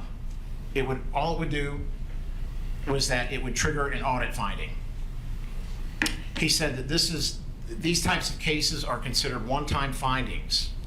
If we were to find it, and he's saying he doesn't know if there would be a finding by the comptroller. He said change orders are not something that is going to automatically result in an audit finding. And then he said, in all his years, and he's been doing this, 30 years, whatever it is, he's never seen a project have to be rebid due to a change order where the other bidding companies sued because somehow it changed the scope. And he said that change orders are common in big projects. And he said, he sees them all the time, and there's never an issue. There's change orders at schools. The larger the project, the more change orders they can expect. To me, and I said, okay, so let's say it triggers an audit. He said, yeah, well, I said, what's the remedy for that and what's the penalty? Well, it's not really a penalty. It's just simply we're going to watch and see if it happens again, if it is an audit finding, but we're not guarantee it would be. There's no way to know if it would be. These are things that have to happen after the fact, according to Mr. Bailey. And I just think that this legal memo raises this specter of a comptroller finding that I think is very remote. And I find it very questionable. I don't think that is a reason to vote no. Well, I would say first off, I'm sorry, Mr. News. I was just going to say if you wanted to comment on that. Yeah, I talked to Mr. Bailey today too. He also shared this was the first time in 34 years anybody recorded him without telling him. He also said that, when I talked to him, he felt like you had kind of misrepresented how you presented it to him, and he said repeatedly that he shared. I didn't record him because I don't do that. Yeah. I shared with him the perspective, and he said a couple things. He said, we give advice and guidance. He said, I told Mr. King that the best thing he could do was talk to the finance people in Sumner County. He said, Ms. Brown and Mr. Glover that used to work for the comptroller would give you the best advice on whether something needed to be rebid. Yeah, he told me that, and I'm going to take his advice. But we're at the 11th hour. It's too late. We already had a decision earlier, and okay. But I think, man, I wish I had known this 2 months ago. Right. He also said that the questions that you asked would be best answered by the board attorney, which you have received that guidance. Now, as you pointed out earlier, that is advice from the attorney. I can tell you that Mr. Presnell and his firm are, again, some of the most respected in Tennessee for the work that they do. And I think that he has given you a very sound answer for where we stand if we vote to break this contract, right?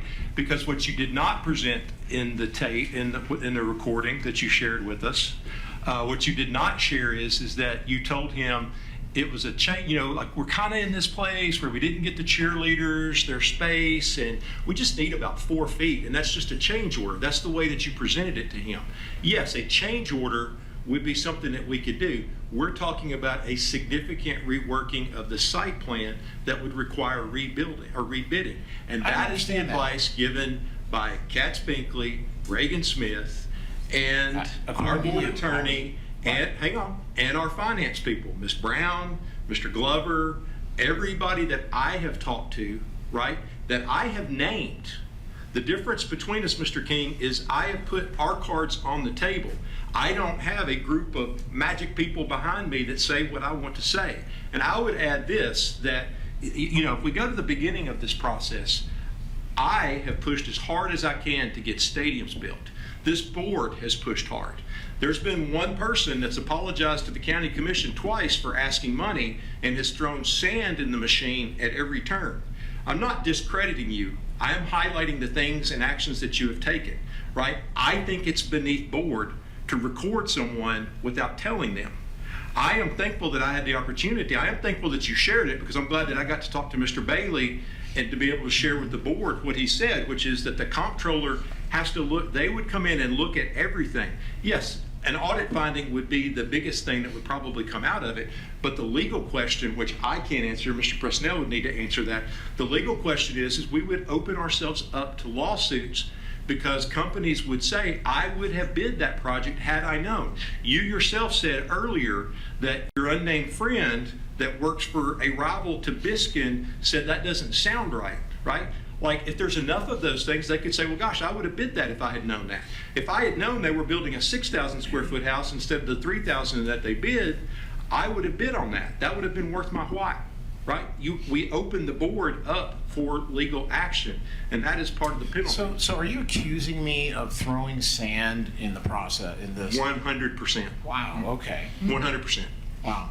So you also said in a Facebook post that I was fighting hold up, against just a second, safe just a second, Mr. athletic King, facilities. Mr. King, just a second. All right, I think we're getting a little bit off topic here, all right? I'm sorry, Mr. Daniels. So. I would like to if get you back have- on topic. Just a second. If you have specific questions, we've got other people that would like to speak. That's fine. If you I do have other specific- questions. If you have specific questions, please ask those. And that's fine. You can insult me all you want. You're not telling the Do truth. you have a 'cause question that That's you'd not like true. to I ask? will. Okay. But I have a right to answer, because I am not throwing sand in this. And if you think that I've been trying to slow down some process and stirring the pot, I'm fighting for these girls. I'm fighting for these cheerleaders that were thrown under the bus, that were denied a voice. That cheer coach and the dance coach were not invited to consult on this design, okay? And they're not gonna have enough space. That's what I'm fighting for. Now, you can slander me all you want on your social media, and you know what you did? You said that I will fight against safe athletic facilities. How dare you? I have Hold on a second. No. I have a son that Hey, plays in the we're gonna marching band. recess. We are going to move into recess right now. We will take a. I have a daughter that attends there. We'll take a. You're saying I want to harm my own children. 5-minute recess. You said it. And then we will come back into order. exactly Thank what you say. All right. We need to extend time. Yeah. We can do that first order when we get back.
We're going to be back in order. Mr. Chairman, can I make a motion to extend the meeting past 9 o'clock? All right, I've got a motion Second. to extend the meeting past 9 o'clock. I've got a second. All in favor, say aye. Aye. Opposed? All right, it carries. Remember, we have to be done by 10. We can't extend past that. So we've got an hour and 5 minutes remaining. I know we had some other questions. I'm going to let Dr. Langford complete his discussion of the other athletic projects because I think that's important. Yeah. Then I will circle back to those that had questions. All right? Yeah. Let's try to stick with questions. All right? Yeah. Let's keep it civil. I know we have emotions that are high. All right? And so we all need to stay above board here. All right? I know we have some passions. I know we're passionate. I know we have differences of opinions. All right? And that's fine. But let's please try to keep it civil. If I need to recess again, I will, and we will just have to come back another night. All right? So, again, let's finish up this conversation. The director's report real fast, because we've got some other pretty cool projects going on, and I promise we will come back and allow the rest of the questions. So. I apologize, Mr. Daniels. I'll do better. All right. Last year when we met with the different teams from around the county, this was in September 2023, we had them kind of put down projects that they wanted or needed for the future that would best address their needs. And so, we're in the final stages of rolling on our phase 1. We've got Gallatin High School, Station Camp High School track set to bid in January. Merrill High Tennis Court set to bid in January. North Sumner Elementary, different projects set to bid right around that same time frame. So now it's time, like Ms. Brown's team has done a lot of analysis of where we are with our capital money and everything like that. And so I wanted to, these are on as discussion and potential voting items. I don't really think the only real action would be is if you don't want us to pursue a program. There's one for Hendersonville I'll talk about in just a minute that I think would be good to have a motion to approve.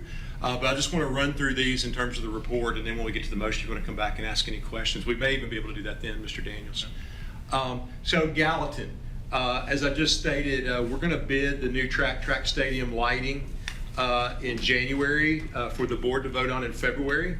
And then we've had some continued campus and stadium improvements. Gallatin's done a lot of work. Mr. Brown, like in addition to what we've approved for athletics, like we've air conditioned the little gym, we fixed the auditorium air conditioning. We're in the process. I'm not going to do it tonight, so I'm going to kill my next report thing because I can just wait until next month to share with you.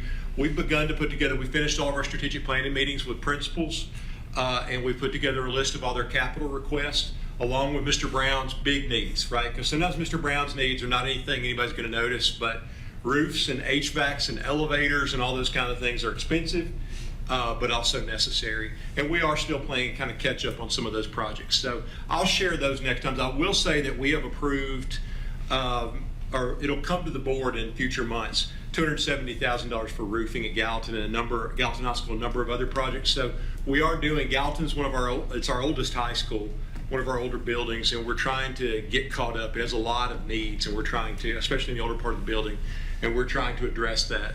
Gallatin High School, Dr. Becker and his team are wonderful partners to work with on everything. So what we're talking about, what I would like to propose, and again, this isn't really a voting item tonight. I just want to kind of tell you where I see we're going and get any feedback or discussion from you, and then we'll bring these to the board in future months for you to vote on. Gallatin High School Stadium back here, again, it's a historic stadium. If you had the opportunity to come the night that we did the Union football game, Gallatin played a football game as Union High School. First time that had been done since Union closed in 1970. Really brought white and black Gallatin together in a powerful way. What's cool about that stadium is traditionally a lot of the African American stadiums just disappeared after desegregation.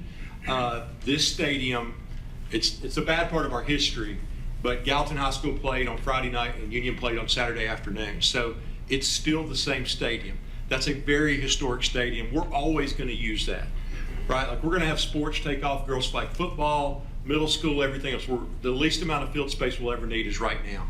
So we want to go ahead and look at what we can do to upgrade this stadium. A very easy thing to do and actually very cost effective over time is to replace the old lights with the LED lighting like we have at Liberty Creek.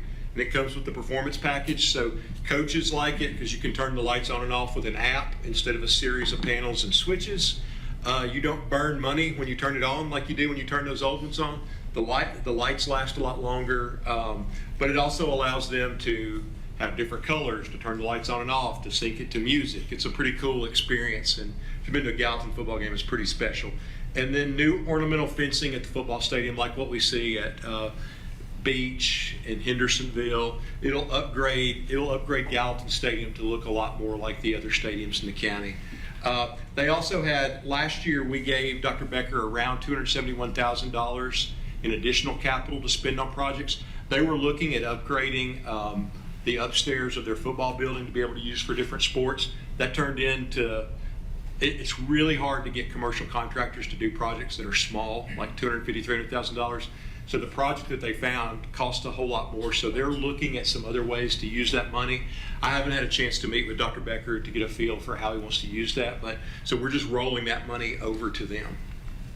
Okay, Hendersonville, this is one a little bit later. I'd be interested in any of your feedback and something that I would like your permission to proceed with. All right, so last December when we had the tornado that came through Hendersonville, Hendersonville has needed a baseball facility for decades.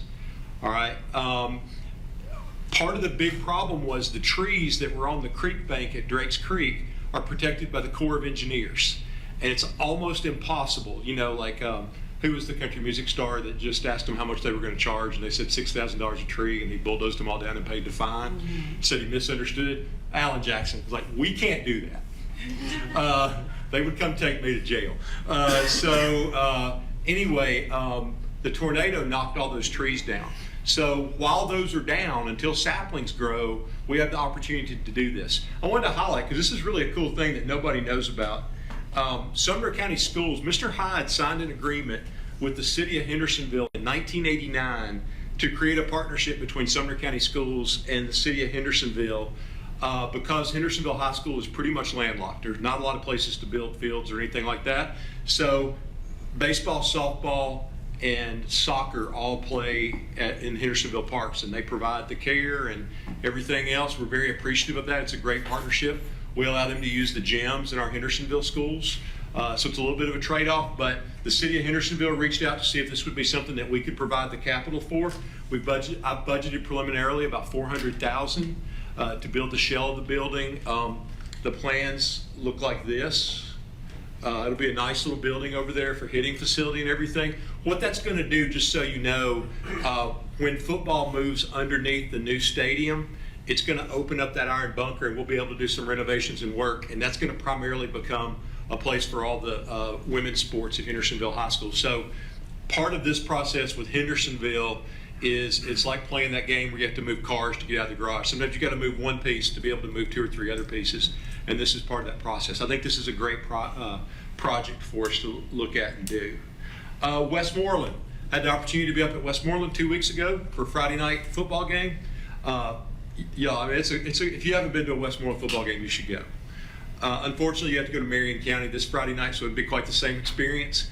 But I mean, Westmoreland's got a kid, number 44, and then number 9.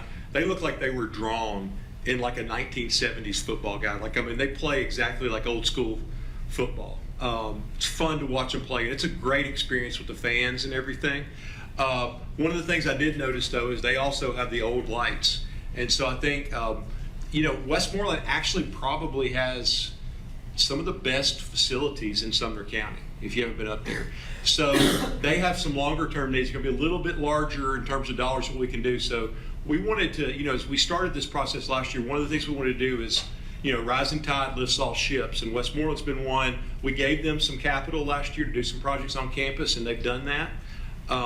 This is a way for us to put some things up there that are nice, and again, kind of raise that bar up to where we were talking about with Liberty Creek, and that's with the lighting. This would give them the same kind of lighting that Liberty Creek has that we're talking about for Gallatin as well.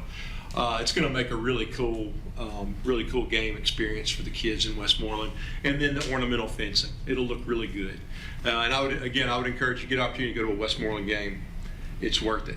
All right, so White House, you know, we've got a couple, like Portland, we're doing the home side. At some point, we'll have to consider building a new stadium at Portland.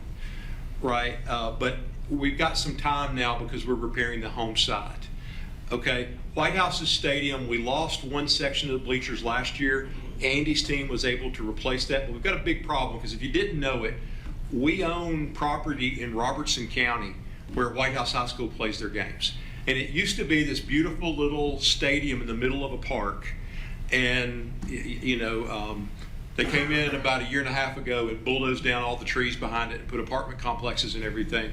So you've got a stadium with all kinds of equipment and everything else sitting in the middle of an apartment complex and Kroger's and some other stuff. So people jump the fence and they vandalize and they, most infuriatingly, they cut the cord off the flagpole and you don't know it till you get there. That's happened like 3 or 4 times. It's hard to put that cord back up on the flag. Anyway, that's not the reason to move a stadium, but there are a lot of things that go into it, to having to constantly transport mowing equipment and kids and everything else. It's hard to manage. It's better if we can bring it on campus. All right. Quick question, and I just want to clarify something you just said. Do we own the land that stadium's built on? We do. We do. Okay. It's so an if we island. moved it, then we obviously want to sell that land. And Yeah. Okay. All right. I thought you said that. I just wanted to make sure. And that will absolutely be a Mr. Presnell conversation because there are a whole lot of riders on that deed. It'll probably be some kind of swap or something like that because the people it's Dewey Whitson Stadium, the family that donated the land put some riders on it that had to be a part of the school or park or something like that. So I'm not sure the city of White House would want it back, but that'll be a negotiation for another day. But anyway, in order to be able to do that, I think you'll see like at Beach, after we get the athletic facilities done this run, we're doing the dirt work up on the hill to put a new track up there instead of putting it around the football stadium. Anytime we can build a football stadium without the track around it, we really want to do that because the wear and tear, like we'll have to go back and replace Hendersonville's a lot sooner because they do a great job of keeping traffic off of it, but it's still, when you ride gators over it and you got people walking on it during the week, it's a lot of wear and tear on that rubberized surface. And so, anyway, this makes great sense. At some point when we build White House's stadium, they're going to lose a significant amount of their practice space for band and football. And if we build this first, then we can use the infield of the track for them to practice. There's a lot of work. I don't know that we'll get this one bid this year because, as we talked about last year, there's a small window of time when you can build a track because you have to install the rubberized surface during the summer. Our teams are pretty stretched thin right now with what they're doing to bid Gallatin Station Camp. Those are up in the queue first. So those are the recommendations I have for the next phase. It's pretty. Do you have any updates on the Merrill Hyde tennis? I'm sorry, we'll bid that in January as well.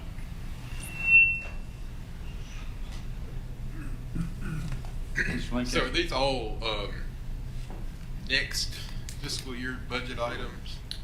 I think that, like, I would say that we can do. I mean, I know the track with Lord have mercy, the Gallatin track better be this fiscal. No. Okay. Yeah. Before we get into panic. I consider that the ones that we just approved with the stadiums and everything. Okay. I'm talking about, like, I think we can do. I'd like to do the lighting and fencing at Gallatin along with that other money that we set aside. I would like to do the baseball facility at Hendersonville, and I would like to do the Westmoreland lighting and fencing. And were you confident with? I'm trying to think how to say this. Should we wait until after we get the bid on the Gallatin track to, I'm just making sure we got money. Yeah, we're holding about $1 million in reserve. Okay. In case, we've already revised up what we thought the Gallatin track and the Station Camp track, because we added some to the scope of Station Camp. Because I went out with head football coach at Station Camp, and he rode me around. And when I looked at that, and I'm sure you've called games over there. That field's bad. Oh yeah, no doubt there. I'm trying to put things in order of priority. Not saying anybody's got more priority than the other, but I guess in order of what we've already said, hey, we're going to do this year, we're going to do this year. I think realistically we're looking at the White House track next year. I think you're probably looking at. And will that be at the high school? Like, where's that at? Do we have land? Can I talk to you about that in? Okay, that's what I didn't know. Yeah. Let me talk to you about it. I'm not aware of a space that big for track around there, but I don't want us to negotiate against ourselves. So I think that'll take a little time. So I think we're really looking next year. But I do want the people of White House to know that they're not off the grid of the projects that we're facing. And we will have some work that we need to do this year to set that up for the future. But I think that's going to leave plenty, to your question, that's going to leave plenty of money to cover if Gallatin comes in at 3.5 instead of 3.1, or if Station Camp comes in at 2.1 instead of 2 or something like that. going back to Gallatin with the lighting and all that upgrades, is the foreseeable future plan to keep that football there? I think we've got a couple different options, and I think this can be one of the things we talk about at our retreat. So I see 3 different scenarios for Gallatin. I think that field is always usable. Like personally, if you grew up here, we used to play a jamboree every year, and we had all the Sumner County teams there, and we had fastest back, fastest lineman, fastest cheerleader, fastest, and everybody competed, and it was a great night for the county. We haven't done that in a long time because most of the teams are in the same district. We got enough diversity now that, in terms of classifications, that we could probably do that again. I think that would be really cool to play there. I think we'll always use it for middle schools. At some point, we're going to have to build another middle school in Gallatin. So I think we'll always have use for the field. We are building this track with the ability to put a football field in the middle of it and use what would be the home side for the track to become the visitor side of the football stadium. So there's room on the other side to build a home side stand. Well, in theory, are we doing that same thing with White House? I mean, that kind of looked like that. I think White House would be a little different because I think what we would do is, but basically we'd probably take both of those practice fields and lay it across there, which necessitates having to build the track first before you do the stadium. You got to have a place to practice without going to Robertson County every day. Mr. Evans? Yeah, I was just going to say, because the reality is rugby, lacrosse, boys and girls lacrosse, and women's flag football. I mean, I know how Coach Beasley is about his field at Hendersonville, having these auxiliary fields. One thing I can say from a parks perspective, one thing that we did wrong, and Andy's on his honeymoon, so I can speak for him a little bit. We named field specific things. And what happened was people felt like these are the soccer fields. They can only ever be soccer fields. The problem with that is that we've got every other sport coming to use them now. Mm-hmm. And it's a constant battle amongst the parents that with the space, everybody feels like it's theirs. So I would encourage that whatever space we can keep and hold and not only withstand but maintain properly will be used for these other sports. So that the wear and tear, we don't wear out. I mean, the turf at Beach is a great example. That turf is how old now? 3 years? 3 or 4. The reality is that we're going to have to replace that turf in probably 3 or 4 years. So as we start looking at the grand scheme, we're about to add a bunch of sports, and we don't have any more facilities. Mm-hmm. So I would encourage that we all start getting creative about how we use any extra fields we have. Well, and I'll be honest, one of the things that we're going to have to address moving forward, like personally, I hate field turf, but in the future, you're like right now, for the last 50 years in Sumner County, almost every football coach or one football coach grew up on a farm, knew how to fix tractors, liked cutting grass. Young coaches coming in with young families don't want to teach school 40 hours a week, coach football 20 hours a week, and then spend 10 or 15 hours cutting grass. And when the tractor breaks, they have no idea. I mean, I was that generation of football coach too, but yeah, I mean, that's going to be, because we are going to have to think about, because y'all, I'm telling you, girls flag football may be the biggest sport in Sumner County next year. They had 60 kids try it at Portland. Yeah, youth flag football is the #1 growing sport in Sumner County. Yeah. From a parks perspective, I can say that wholeheartedly. And I think we don't know where to put them. Well, I think what's going to be cool for girls sports, I know we got to hurry, Mr. Nance, I'll say this really quickly. A lot of colleges are adding, for Title IX, they're adding girls flag football as a scholarship sport. It's going to be a great opportunity for girls. Well, and I think at that point you've also got rugby, as you mentioned. You've got lacrosse coming in. Frisbee golf, not frisbee golf. Ultimate Frizz is another one. I don't know if it'll be sanctioned, but that's another club sport that you're seeing grow across college campuses too. So you're absolutely right. There's a need for multi-use fields, whatever they. Mr. Lacy. Yes, sir. Thank you. Like I said, I cautioned you when you mentioned Westmoreland has the best facility in the county. It's a small facility. Westmoreland's growing at some point. we're gonna need to grow the facility. But I'm thankful for what the director has offered for Westmoreland High School. You know, since we're talking about bleachers and stuff, you know, Westmoreland High School, I measured their distance from the field to the bleachers is 17 to 18 feet. You've got cheerleaders, I mean, back to back with football players. And you know, something about Westmoreland, I don't know if all of you know, some of the parents, football parents, I think there's 5 or 6 families took out a $250,000, $300,000 loan to build their football team, I guess a field house. And they're paying that note. And so Yeah. I'd like to see Westmoreland receive some funds, and they deserve it. And I feel like it's my job to be a mouthpiece for Westmoreland, that people don't forget about Westmoreland, please. Yeah. And since we're here, we got some of these parents here. You know, I would just like to make one little statement. I don't want to stir the pot up anymore, but I know Mr. President, I seem to have been on the losing side of a lot of his opinions. And when you represent kind of two different parties, somebody's going to be unhappy and one side's going to be happy. But I kind of feel like a lot of times we get legal opinions to kind of sway your mindset, my mindset, to get a particular outcome. And like I said, you know, what changed my opinion on whether these folks should have 4 more feet, 9 more feet? You know, I've heard Dr. Langford say many times that it's all for the kids, or, you know, if you're on the school board, it's all about the kids. And, you know, originally I was thinking, well, if the coach wanted the bleachers close to the field, well, he ought to be able to have it, you know, and then the principal wanted it. But I got to thinking, I heard somebody say, who owns that football field? And they said the students own it. The coaches don't own it, the parents don't own it, the school board don't own it. It belongs to the students. And if some dance and cheer teams need 4 more feet, why would I withhold that from them if I could give it?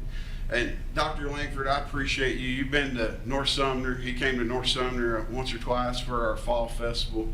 I really appreciate when anybody from Miss Skinner's came to Westmoreland High School graduation. I appreciate what y'all do for our schools.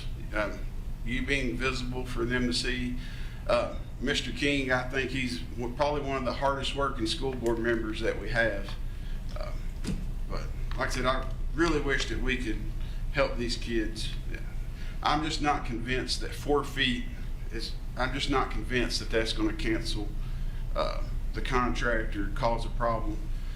That's just my opinion. Everybody's entitled to one. But I wish we could make everybody happy, and I know that's impossible. Churches have splits over carpet. You know, if you just change the carpet, the church splits.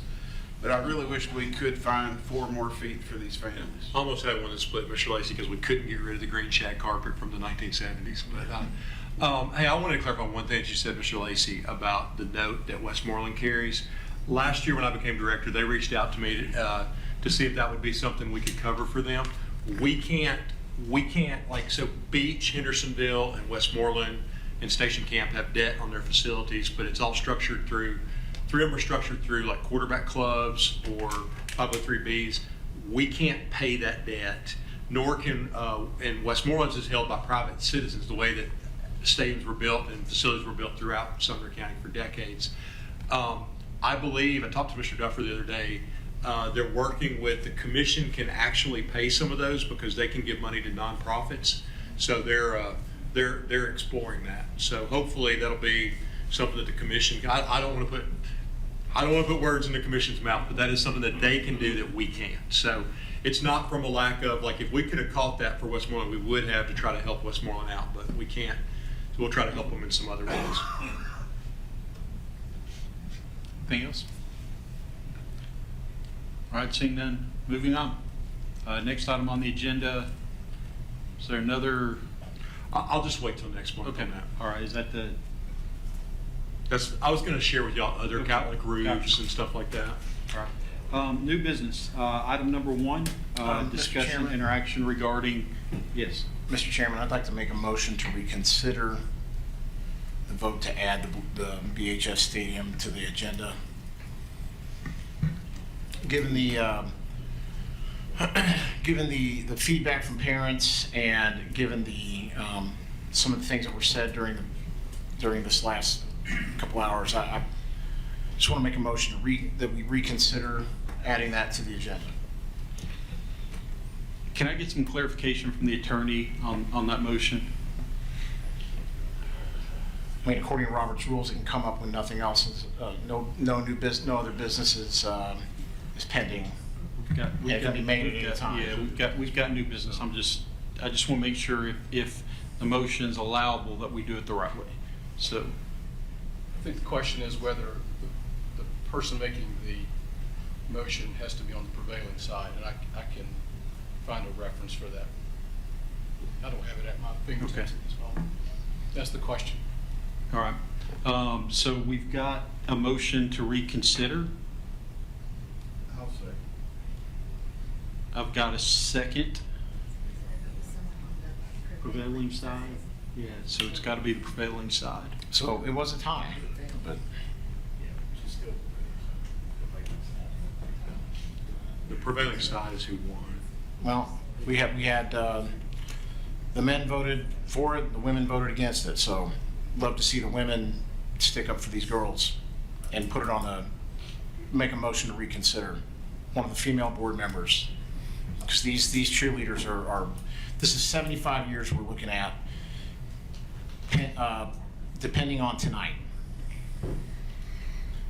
I don't believe we can make a motion to reconsider. Someone who made someone can make that motion from the prevailing side. Since it was a tie and the motion failed, then I guess that is a question. I don't know if it tied, no one really prevailed, it just failed because of the tie, but I think, you know. Does anyone on the prevailing side wish to make that motion? I don't see that on that table. So moving on, new business. I'd like to make a point of order then. Yes, sir. My point of order is that this should have been added to the agenda from the beginning of the meeting. It should not even have had to have been required in getting added, primarily because the motion to rescind cannot come from the chairman over email and based on a legal memo. And we voted unanimous to have this on the agenda back in October. So the point of order is that it ought to have been on the agenda to begin with. Thank you. Moving on, new business. Discussion or action regarding the union element. I appeal the ruling of the chair.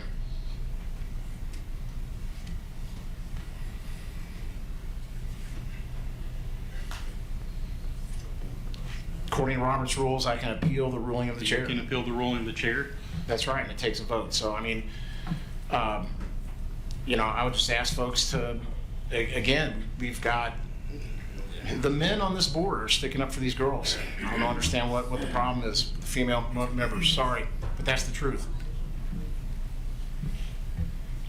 So we've got. It is basically, my point of order is that this should have been on the agenda to begin with. It is a violation of our policy, since, you know, or a violation of our rules to not have had it on the agenda to begin with, and therefore it needs to be added.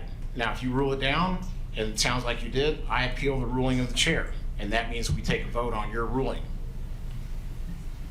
Do I have a second? Or Mr. It doesn't require a second. I'm sorry, I was just going to say, that there was a motion to add it that did not prevail. Correct. So that should take care of the issue. Well, I'm calling a point of order.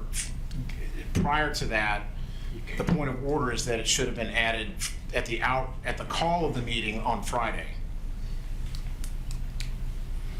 That's not a legitimate motion. Yeah, no, I don't believe that's a legitimate motion. I mean, the motion that was voted on unanimously, as Mr. Johnson read it, was that there would be a report. Right, but Mr. Johnson does not have the authority to restate a motion. Mr. Johnson stated the motion. He repeated the motion when asked before the vote. The board voted. The motion voted unanimously. I'm just telling you, you can disagree, and that's fine. And you disagreed previously at the beginning of the meeting, and that's fine. We made a motion at that time to add it to the agenda. That failed. So At this point, we had a vote, it failed, it's time to move on. New business. Mr. Lancaster, did you have a comment? I was ready to approve, motion to approve the calendar, but All right. I've got a motion to approve the calendar. Second. I've got a second. All right. Any discussion? All in favor say aye. Aye. Opposed? All right. Item number 2 under new business, discussion or action regarding the GHS football stadium and athletic facilities. Do I have a motion? I have a motion. Do I have a second? Well, I guess I don't understand what we're motioning. yeah, I put that as a discussion. Okay, where gotcha. I think the only one that we need action on is Hendersonville. Okay. I just wanted y'all to be aware of it, and if Gotcha. you don't want us to proceed with it, then there would be a motion to Okay. stop that. All right. Do I have a motion to stop moving forward on the GHS football stadium athletic facilities? Can I motion to combine 2, 4, and 5 together? Yes. Motion to combine 2, 4, and 5. Do I have a second? I've got a second. All in favor say aye. Aye. Opposed? All right, no. Now we've got to vote. Well, actually, we don't have to vote. Does anyone have any reason why they don't want to move forward on 2, 4, 5? Motion to approve 2, 4, and 5. All right, motion to approve. Do we need to approve it? I think you just said we didn't. Do we need to approve? Okay, motion to, we'll approve it anyway. Motion to approve. Do I have a second? I've got a second. All in favor say aye. What are we voting on? I'm sorry. We're voting 2, on 4, and 5. moving forward with 2, 4, and 5. Just Discussion or action regarding the football stadium athletic Okay, so facility. we're not taking any action. Yeah, no, we're not spending any money, none of that. It's move forward on those projects. I just wanted y'all to be aware of the projects that we're going to bring forward. And then once we move forward and there's information to share, obviously with the continued updates on the stadium project, we'll get those updates. But the one item we do need to move forward on is discussion or action regarding the high school, Hendersonville High School baseball indoor facility. Point of clarification on that. I just don't know what we're doing. Like, I know what Yeah. we're doing. I don't know, are we spending, what are we doing? So What is the recommendation? to save money, instead of just putting this out to bid like we did for the football stadiums, this is a small job. You either get two things, nobody would bid on it, or you would get astronomically high bids. Mr. Brown thinks that we can do this, like, basically our maintenance department will run the general contractor part of this, and we will have to bid some things if it's over the dollar amount. We'll still have to follow all our rules. We would bring everything that's purchased back to y'all for you to approve, either on consent or as an agenda item. But basically, we save 28 to 30% right off the top by doing this. It's a small enough project for our maintenance team to GC coordinate the subcontractors that are doing it. So would the motion be for our maintenance department to? Well, I think probably if I were going to recommend a motion, I would just say that we're good to proceed with the project with the awareness that everything will come back for vote. I just didn't want you to like drive through Drakes Creek Park one weekend and see Sumner County Schools building a facility and say, hey, I didn't know anything about that. Motion That. to proceed with the HHS baseball indoor I think that's facility, probably the knowing motion, yeah. that we have to come back with the Proper purchasing protocol. knowing we've got to come back and bid the actual cost of Okay. Do I have a second? Second. I've got a second. Mr. Evans. Yeah, just a point of, just make sure, I need to make sure, because I want publicly stated, and of course on record, because I work for the city and I do work for the Parks Department, and this will be going on inside the Parks Department, I will be abstaining from voting on this. Gotcha. Ms. Brittany. Dr. Langford, I don't know that we've seen any scope of what the cost will be around this or what we're estimating anything. So are we voting on your team starting work without us knowing costs around this, or are we voting on your team discovering the cost so that then we can decide whether or not to do the project? So there will be some things that maintenance can do, on like pouring cement footings and stuff like that. Maintenance will do the things that they can do, but then there will be things like, for instance, the brick will probably have to come back to the school board to be approved. That'll be a significant purchase. I just didn't we could have theoretically started the process. I just didn't want, like I said, to Mr. Lancaster's question, I didn't want you to drive through Drakes Creek and there's a building being built by Sumner County Schools and you have no awareness. So was this, I don't remember seeing this as part of the plans. Obviously I wasn't up here, but as part of the plans previously. So this is new from my perspective. Do we have an idea of what the total cost would be? Do we have Yeah. a reason that this is? I think it'll be around 400,000. And this came about because like Hendersonville baseball has been wanting this for a decade or two.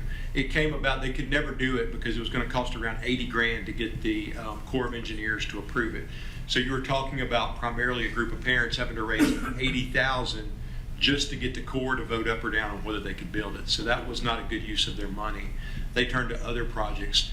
For me, the long-term partnership, the city of Hendersonville gives us hundreds of thousands of dollars worth of service every year by letting Hendersonville High School play baseball, softball, and soccer there. So I think like we've got a small window of time before those trees start growing back, and then it becomes a core issue again. So it gives us the opportunity to do something that helps the city of Hendersonville, helps Hendersonville High School, and solves some of the facility constraints in Hendersonville. Where's the budget coming from? Is it within capital projects? It's out of our capital projects. Any additional questions, Ms. Lacy? Yeah, so, I mean, there's no building gonna start until it actually gets the dollar amount, and then we come here and approve the bids, correct? That's why I wanted you to give the approval, because we would go ahead and start, like, if it's stuff that maintenance can do, where we're just buying the materials, anything that goes over, Ms. Brown, is it 50,000? Anything that goes So over. it's coming out of this year's budget? Yes, sir. That's already, okay. Yes, sir. Any other questions? Seeing none, all in favor say aye. Aye. Opposed? All right. Next item on the agenda, unfinished business. Me, I'm going the wrong way, sorry. I've been using a Apple ProBook and it scrolls differently on the mouse. So anyway, unfinished business, discussion or action regarding amendments to the general purpose budget. Do I have a motion to approve? Motion to approve, do I have a second? I've got a second. All in favor say aye. Aye. Opposed? All right.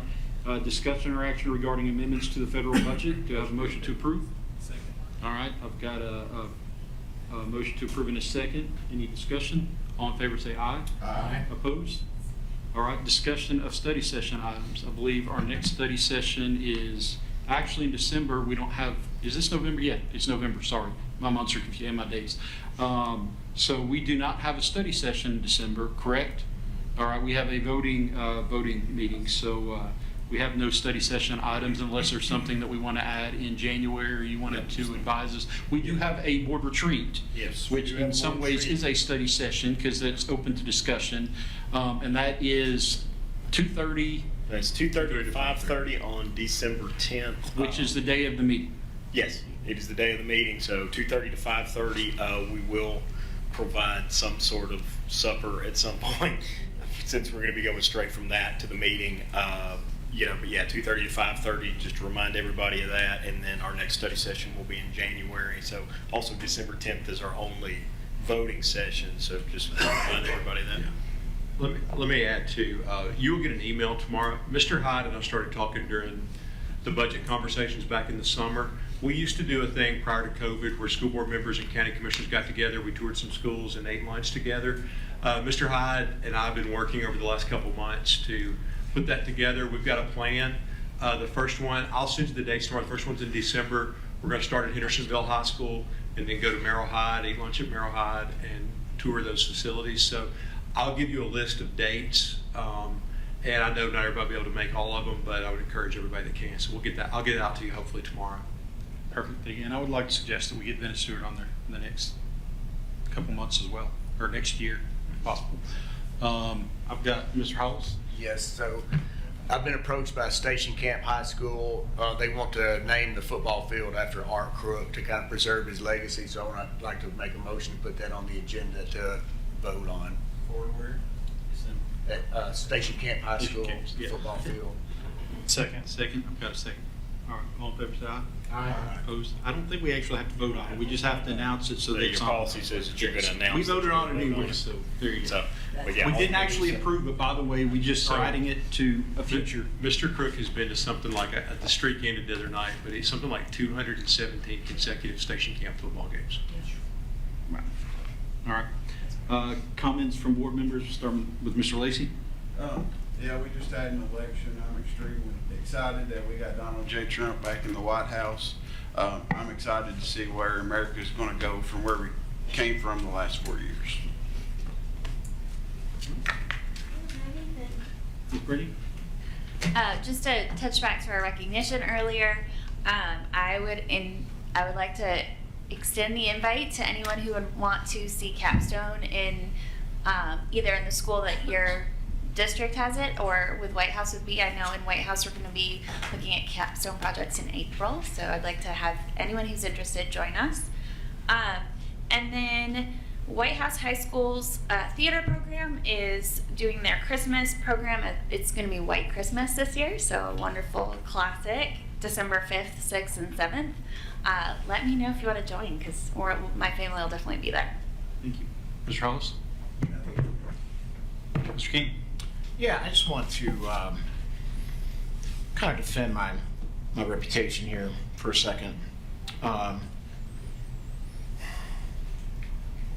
Back in February, we had a option one to stage rental bleachers for our 3 high schools, temporary press boxes, rental restroom facilities, replace the Portland High School bathroom, and that option also included making future stadium studies for GHS, Portland, and White House. To get the preliminary preliminary preparation for the GHS track, GHS facility projects, station camp track, drainage, irrigation, Merrill Hyde tennis courts, repairs to the White House High School Stadium, capital for Westmoreland, just district-wide athletic trainer equipment, middle school band instruments. And I believe that option one was to stage all those rental bleachers and all the bathrooms and everything. I made that motion. I just want the board members, my fellow board members, to know that I made that motion, seconded by Tammy Hayes. I seconded the motion by Sarah Andrews to spend, what was it, like $1 million on middle school band equipment. I seconded that motion. I voted for the surveying for the Gallatin High School track, the tennis courts at Merrill Hyde, the station camp track. I voted on athletic stuff tonight. I voted on athletic stuff in other months that I'm not mentioning here. There have been a few things that I've not voted for, and I believed in my conscience that I was that was the right thing for me to do. It's right for me to abstain when this board rammed through $20 million, a 70% increase in cost without any explanation. I abstained on that. If you want to say that I'm against all athletic facilities because of that, that's fine. Our director of schools made a comment on Facebook. Now he's talking about social media. He said that I had something to do with Millersville. That me and Jeremy Mansfield had something to do with Millersville. I had nothing to do with Millersville. I visited the elementary school, but I have not had any involvement. I've never even talked to the mayor there, nothing. But he also said that I fight against safe athletic facilities. I have a daughter who's a junior at Beach High School. She plays on the soccer team. I have a son that plays in the marching band. He plays snare drum. He's a freshman. To make that comment, to say that I'm fighting against safe athletic facilities, that's like saying I want to harm my own children. What a despicable thing for a director of schools to say. And I have every right to defend it. Because that's what that means. I fight against safe athletic facilities that my children apparently are using.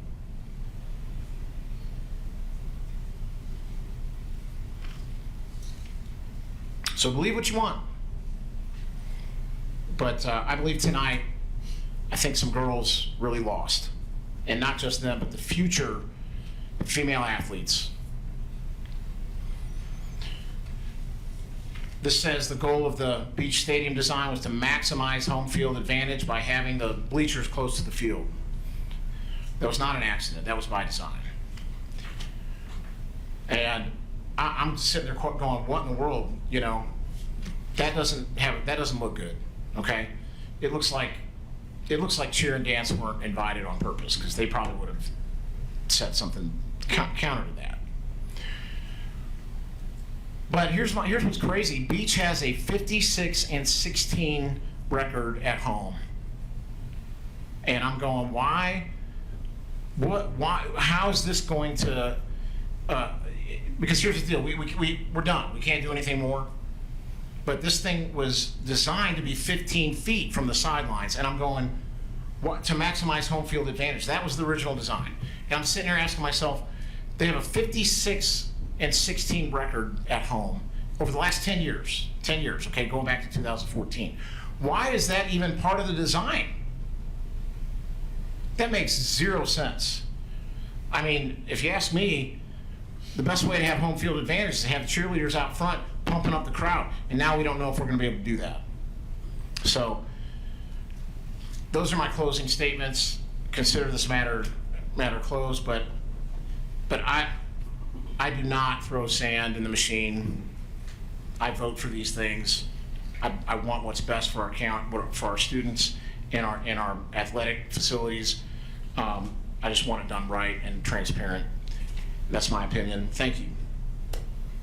Mr. Evans? Yeah, I'll start with a quote about Thanksgiving because next week. Let's be grateful for what we have. Let's be mindful of those who have less. Let's appreciate those who hold a special place in our lives and make sure that they know it. The reason why that came to mind, I thought about that. As a younger board member on here, the youngest one, I just want to make sure something that was said. And I really, as a man, I do not speak for the women up here and the women that work for our county. I know some of these women really well. I grew up with their kids. They're incredible moms and women and love kids. And I think we need to be careful about how we speak about, as a man, how we speak to women and how we speak about, we cannot speak for them. So that is it. Go Beach on Friday. It'll be one of the only times you'll ever see this. And Westmoreland. Oh, Westmoreland too, that's right. Away though, away game, I know. Beach at home, but that's right. At Thanksgiving,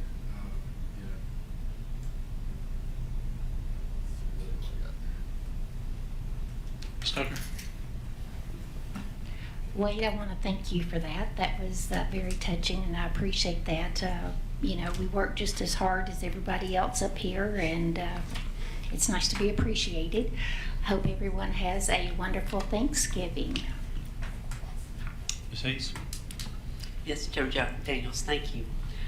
With the maintenance topic, I want to thank Mr. Andy Brown. I know we're not supposed to give him a lot of accolades, but Andy Brown, that maintenance team, they're phenomenal.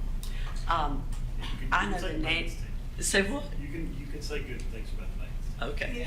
The maintenance team. Well, at Nanny Berry, I tell you, they've done, in my 10 years of being on the school board, they've done a lot of work with the schools where they can come in and assist. They will. If Andy Daniels, if Andy Brown can pick it up in his budget on some more expensive projects and needs at the schools, he will. He prioritizes. He didn't walk through, most recently, he's done many of those in my 10 years, but at Nanny Berry, and they were so appreciative. The PTO president, the principal, just going through and putting your eyes on it. Already they've done such great work. The PTO has raised some funds, but if the maintenance crew can come in and install, that saves money. They've been sending me pictures. They put up the curtains, so the PTO raised the money for the new curtains in the auditorium, and they look phenomenal and much needed. His guys came in and installed them and saved them money from having to have them installed. So they work tirelessly, and I'm so appreciative of the work they do and how they do help us save on some costs. Yeah. I hear the Thanksgiving lunches went wonderful across the county. I attended Burris because my twin grandsons go there, and it was awesome. I mean, Miss Lyles, that staff, that was just the most fun, and of course the book fair. John goes, "How much money do you spend, my husband, on books?" Well, $500,000. A lot. I love books. But happy Thanksgiving to you all. I pray you have a blessed Thanksgiving and safe travels for those of us that are going to be on the road for Thanksgiving too. Thank you. All right, a couple things I wanted to say real quick. Number one, if you have questions about anything,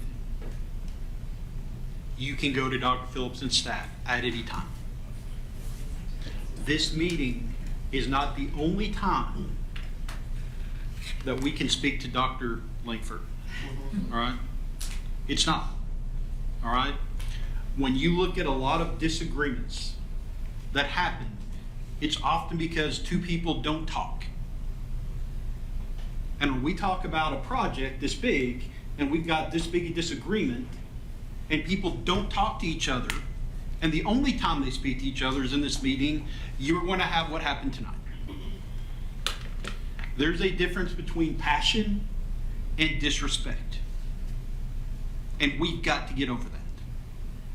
I'm embarrassed about the way some of us acted tonight. All right?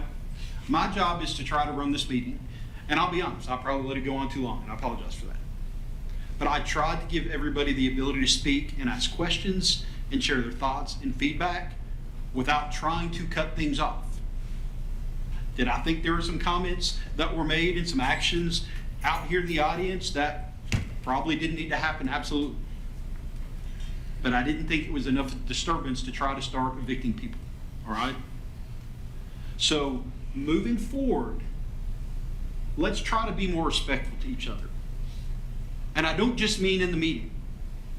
I mean on social media. I mean in our interactions. When we're calling each other out and we're saying things about the board or certain individuals on the board, that's disrespectful whether you're saying it to their face in this meeting or you're saying it online.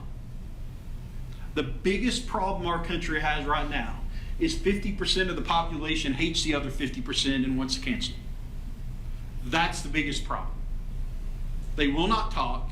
They will not get together. They will not try to solve their problems. We have got to be above that. If we had kids watching this meeting tonight, I would be embarrassed for them. I would expect them to walk out of this meeting and go into schools tomorrow and be disrespectful to their fellow students. Because they're going to say, you know what? If those people over our school system can do it, why can't I? It's no big deal. Everybody does it. When we as parents post stuff, when we as parents say stuff in our car about other people, they hear that and they think that's okay. Our job is to be bigger than that. And if we can't do that, I have no problem recessing a meeting until we calm down.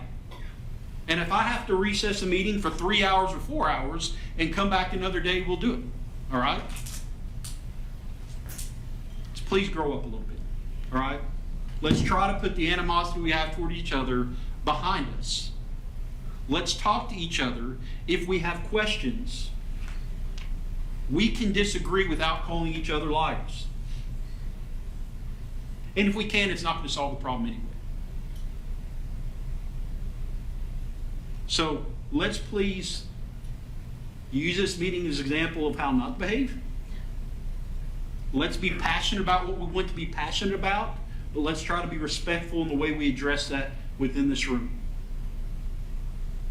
The audience deserves better, our kids deserve better, our teachers deserve better, our staff deserves better. And if you can't do that, maybe you need to be on board. That's it. We're adjourned.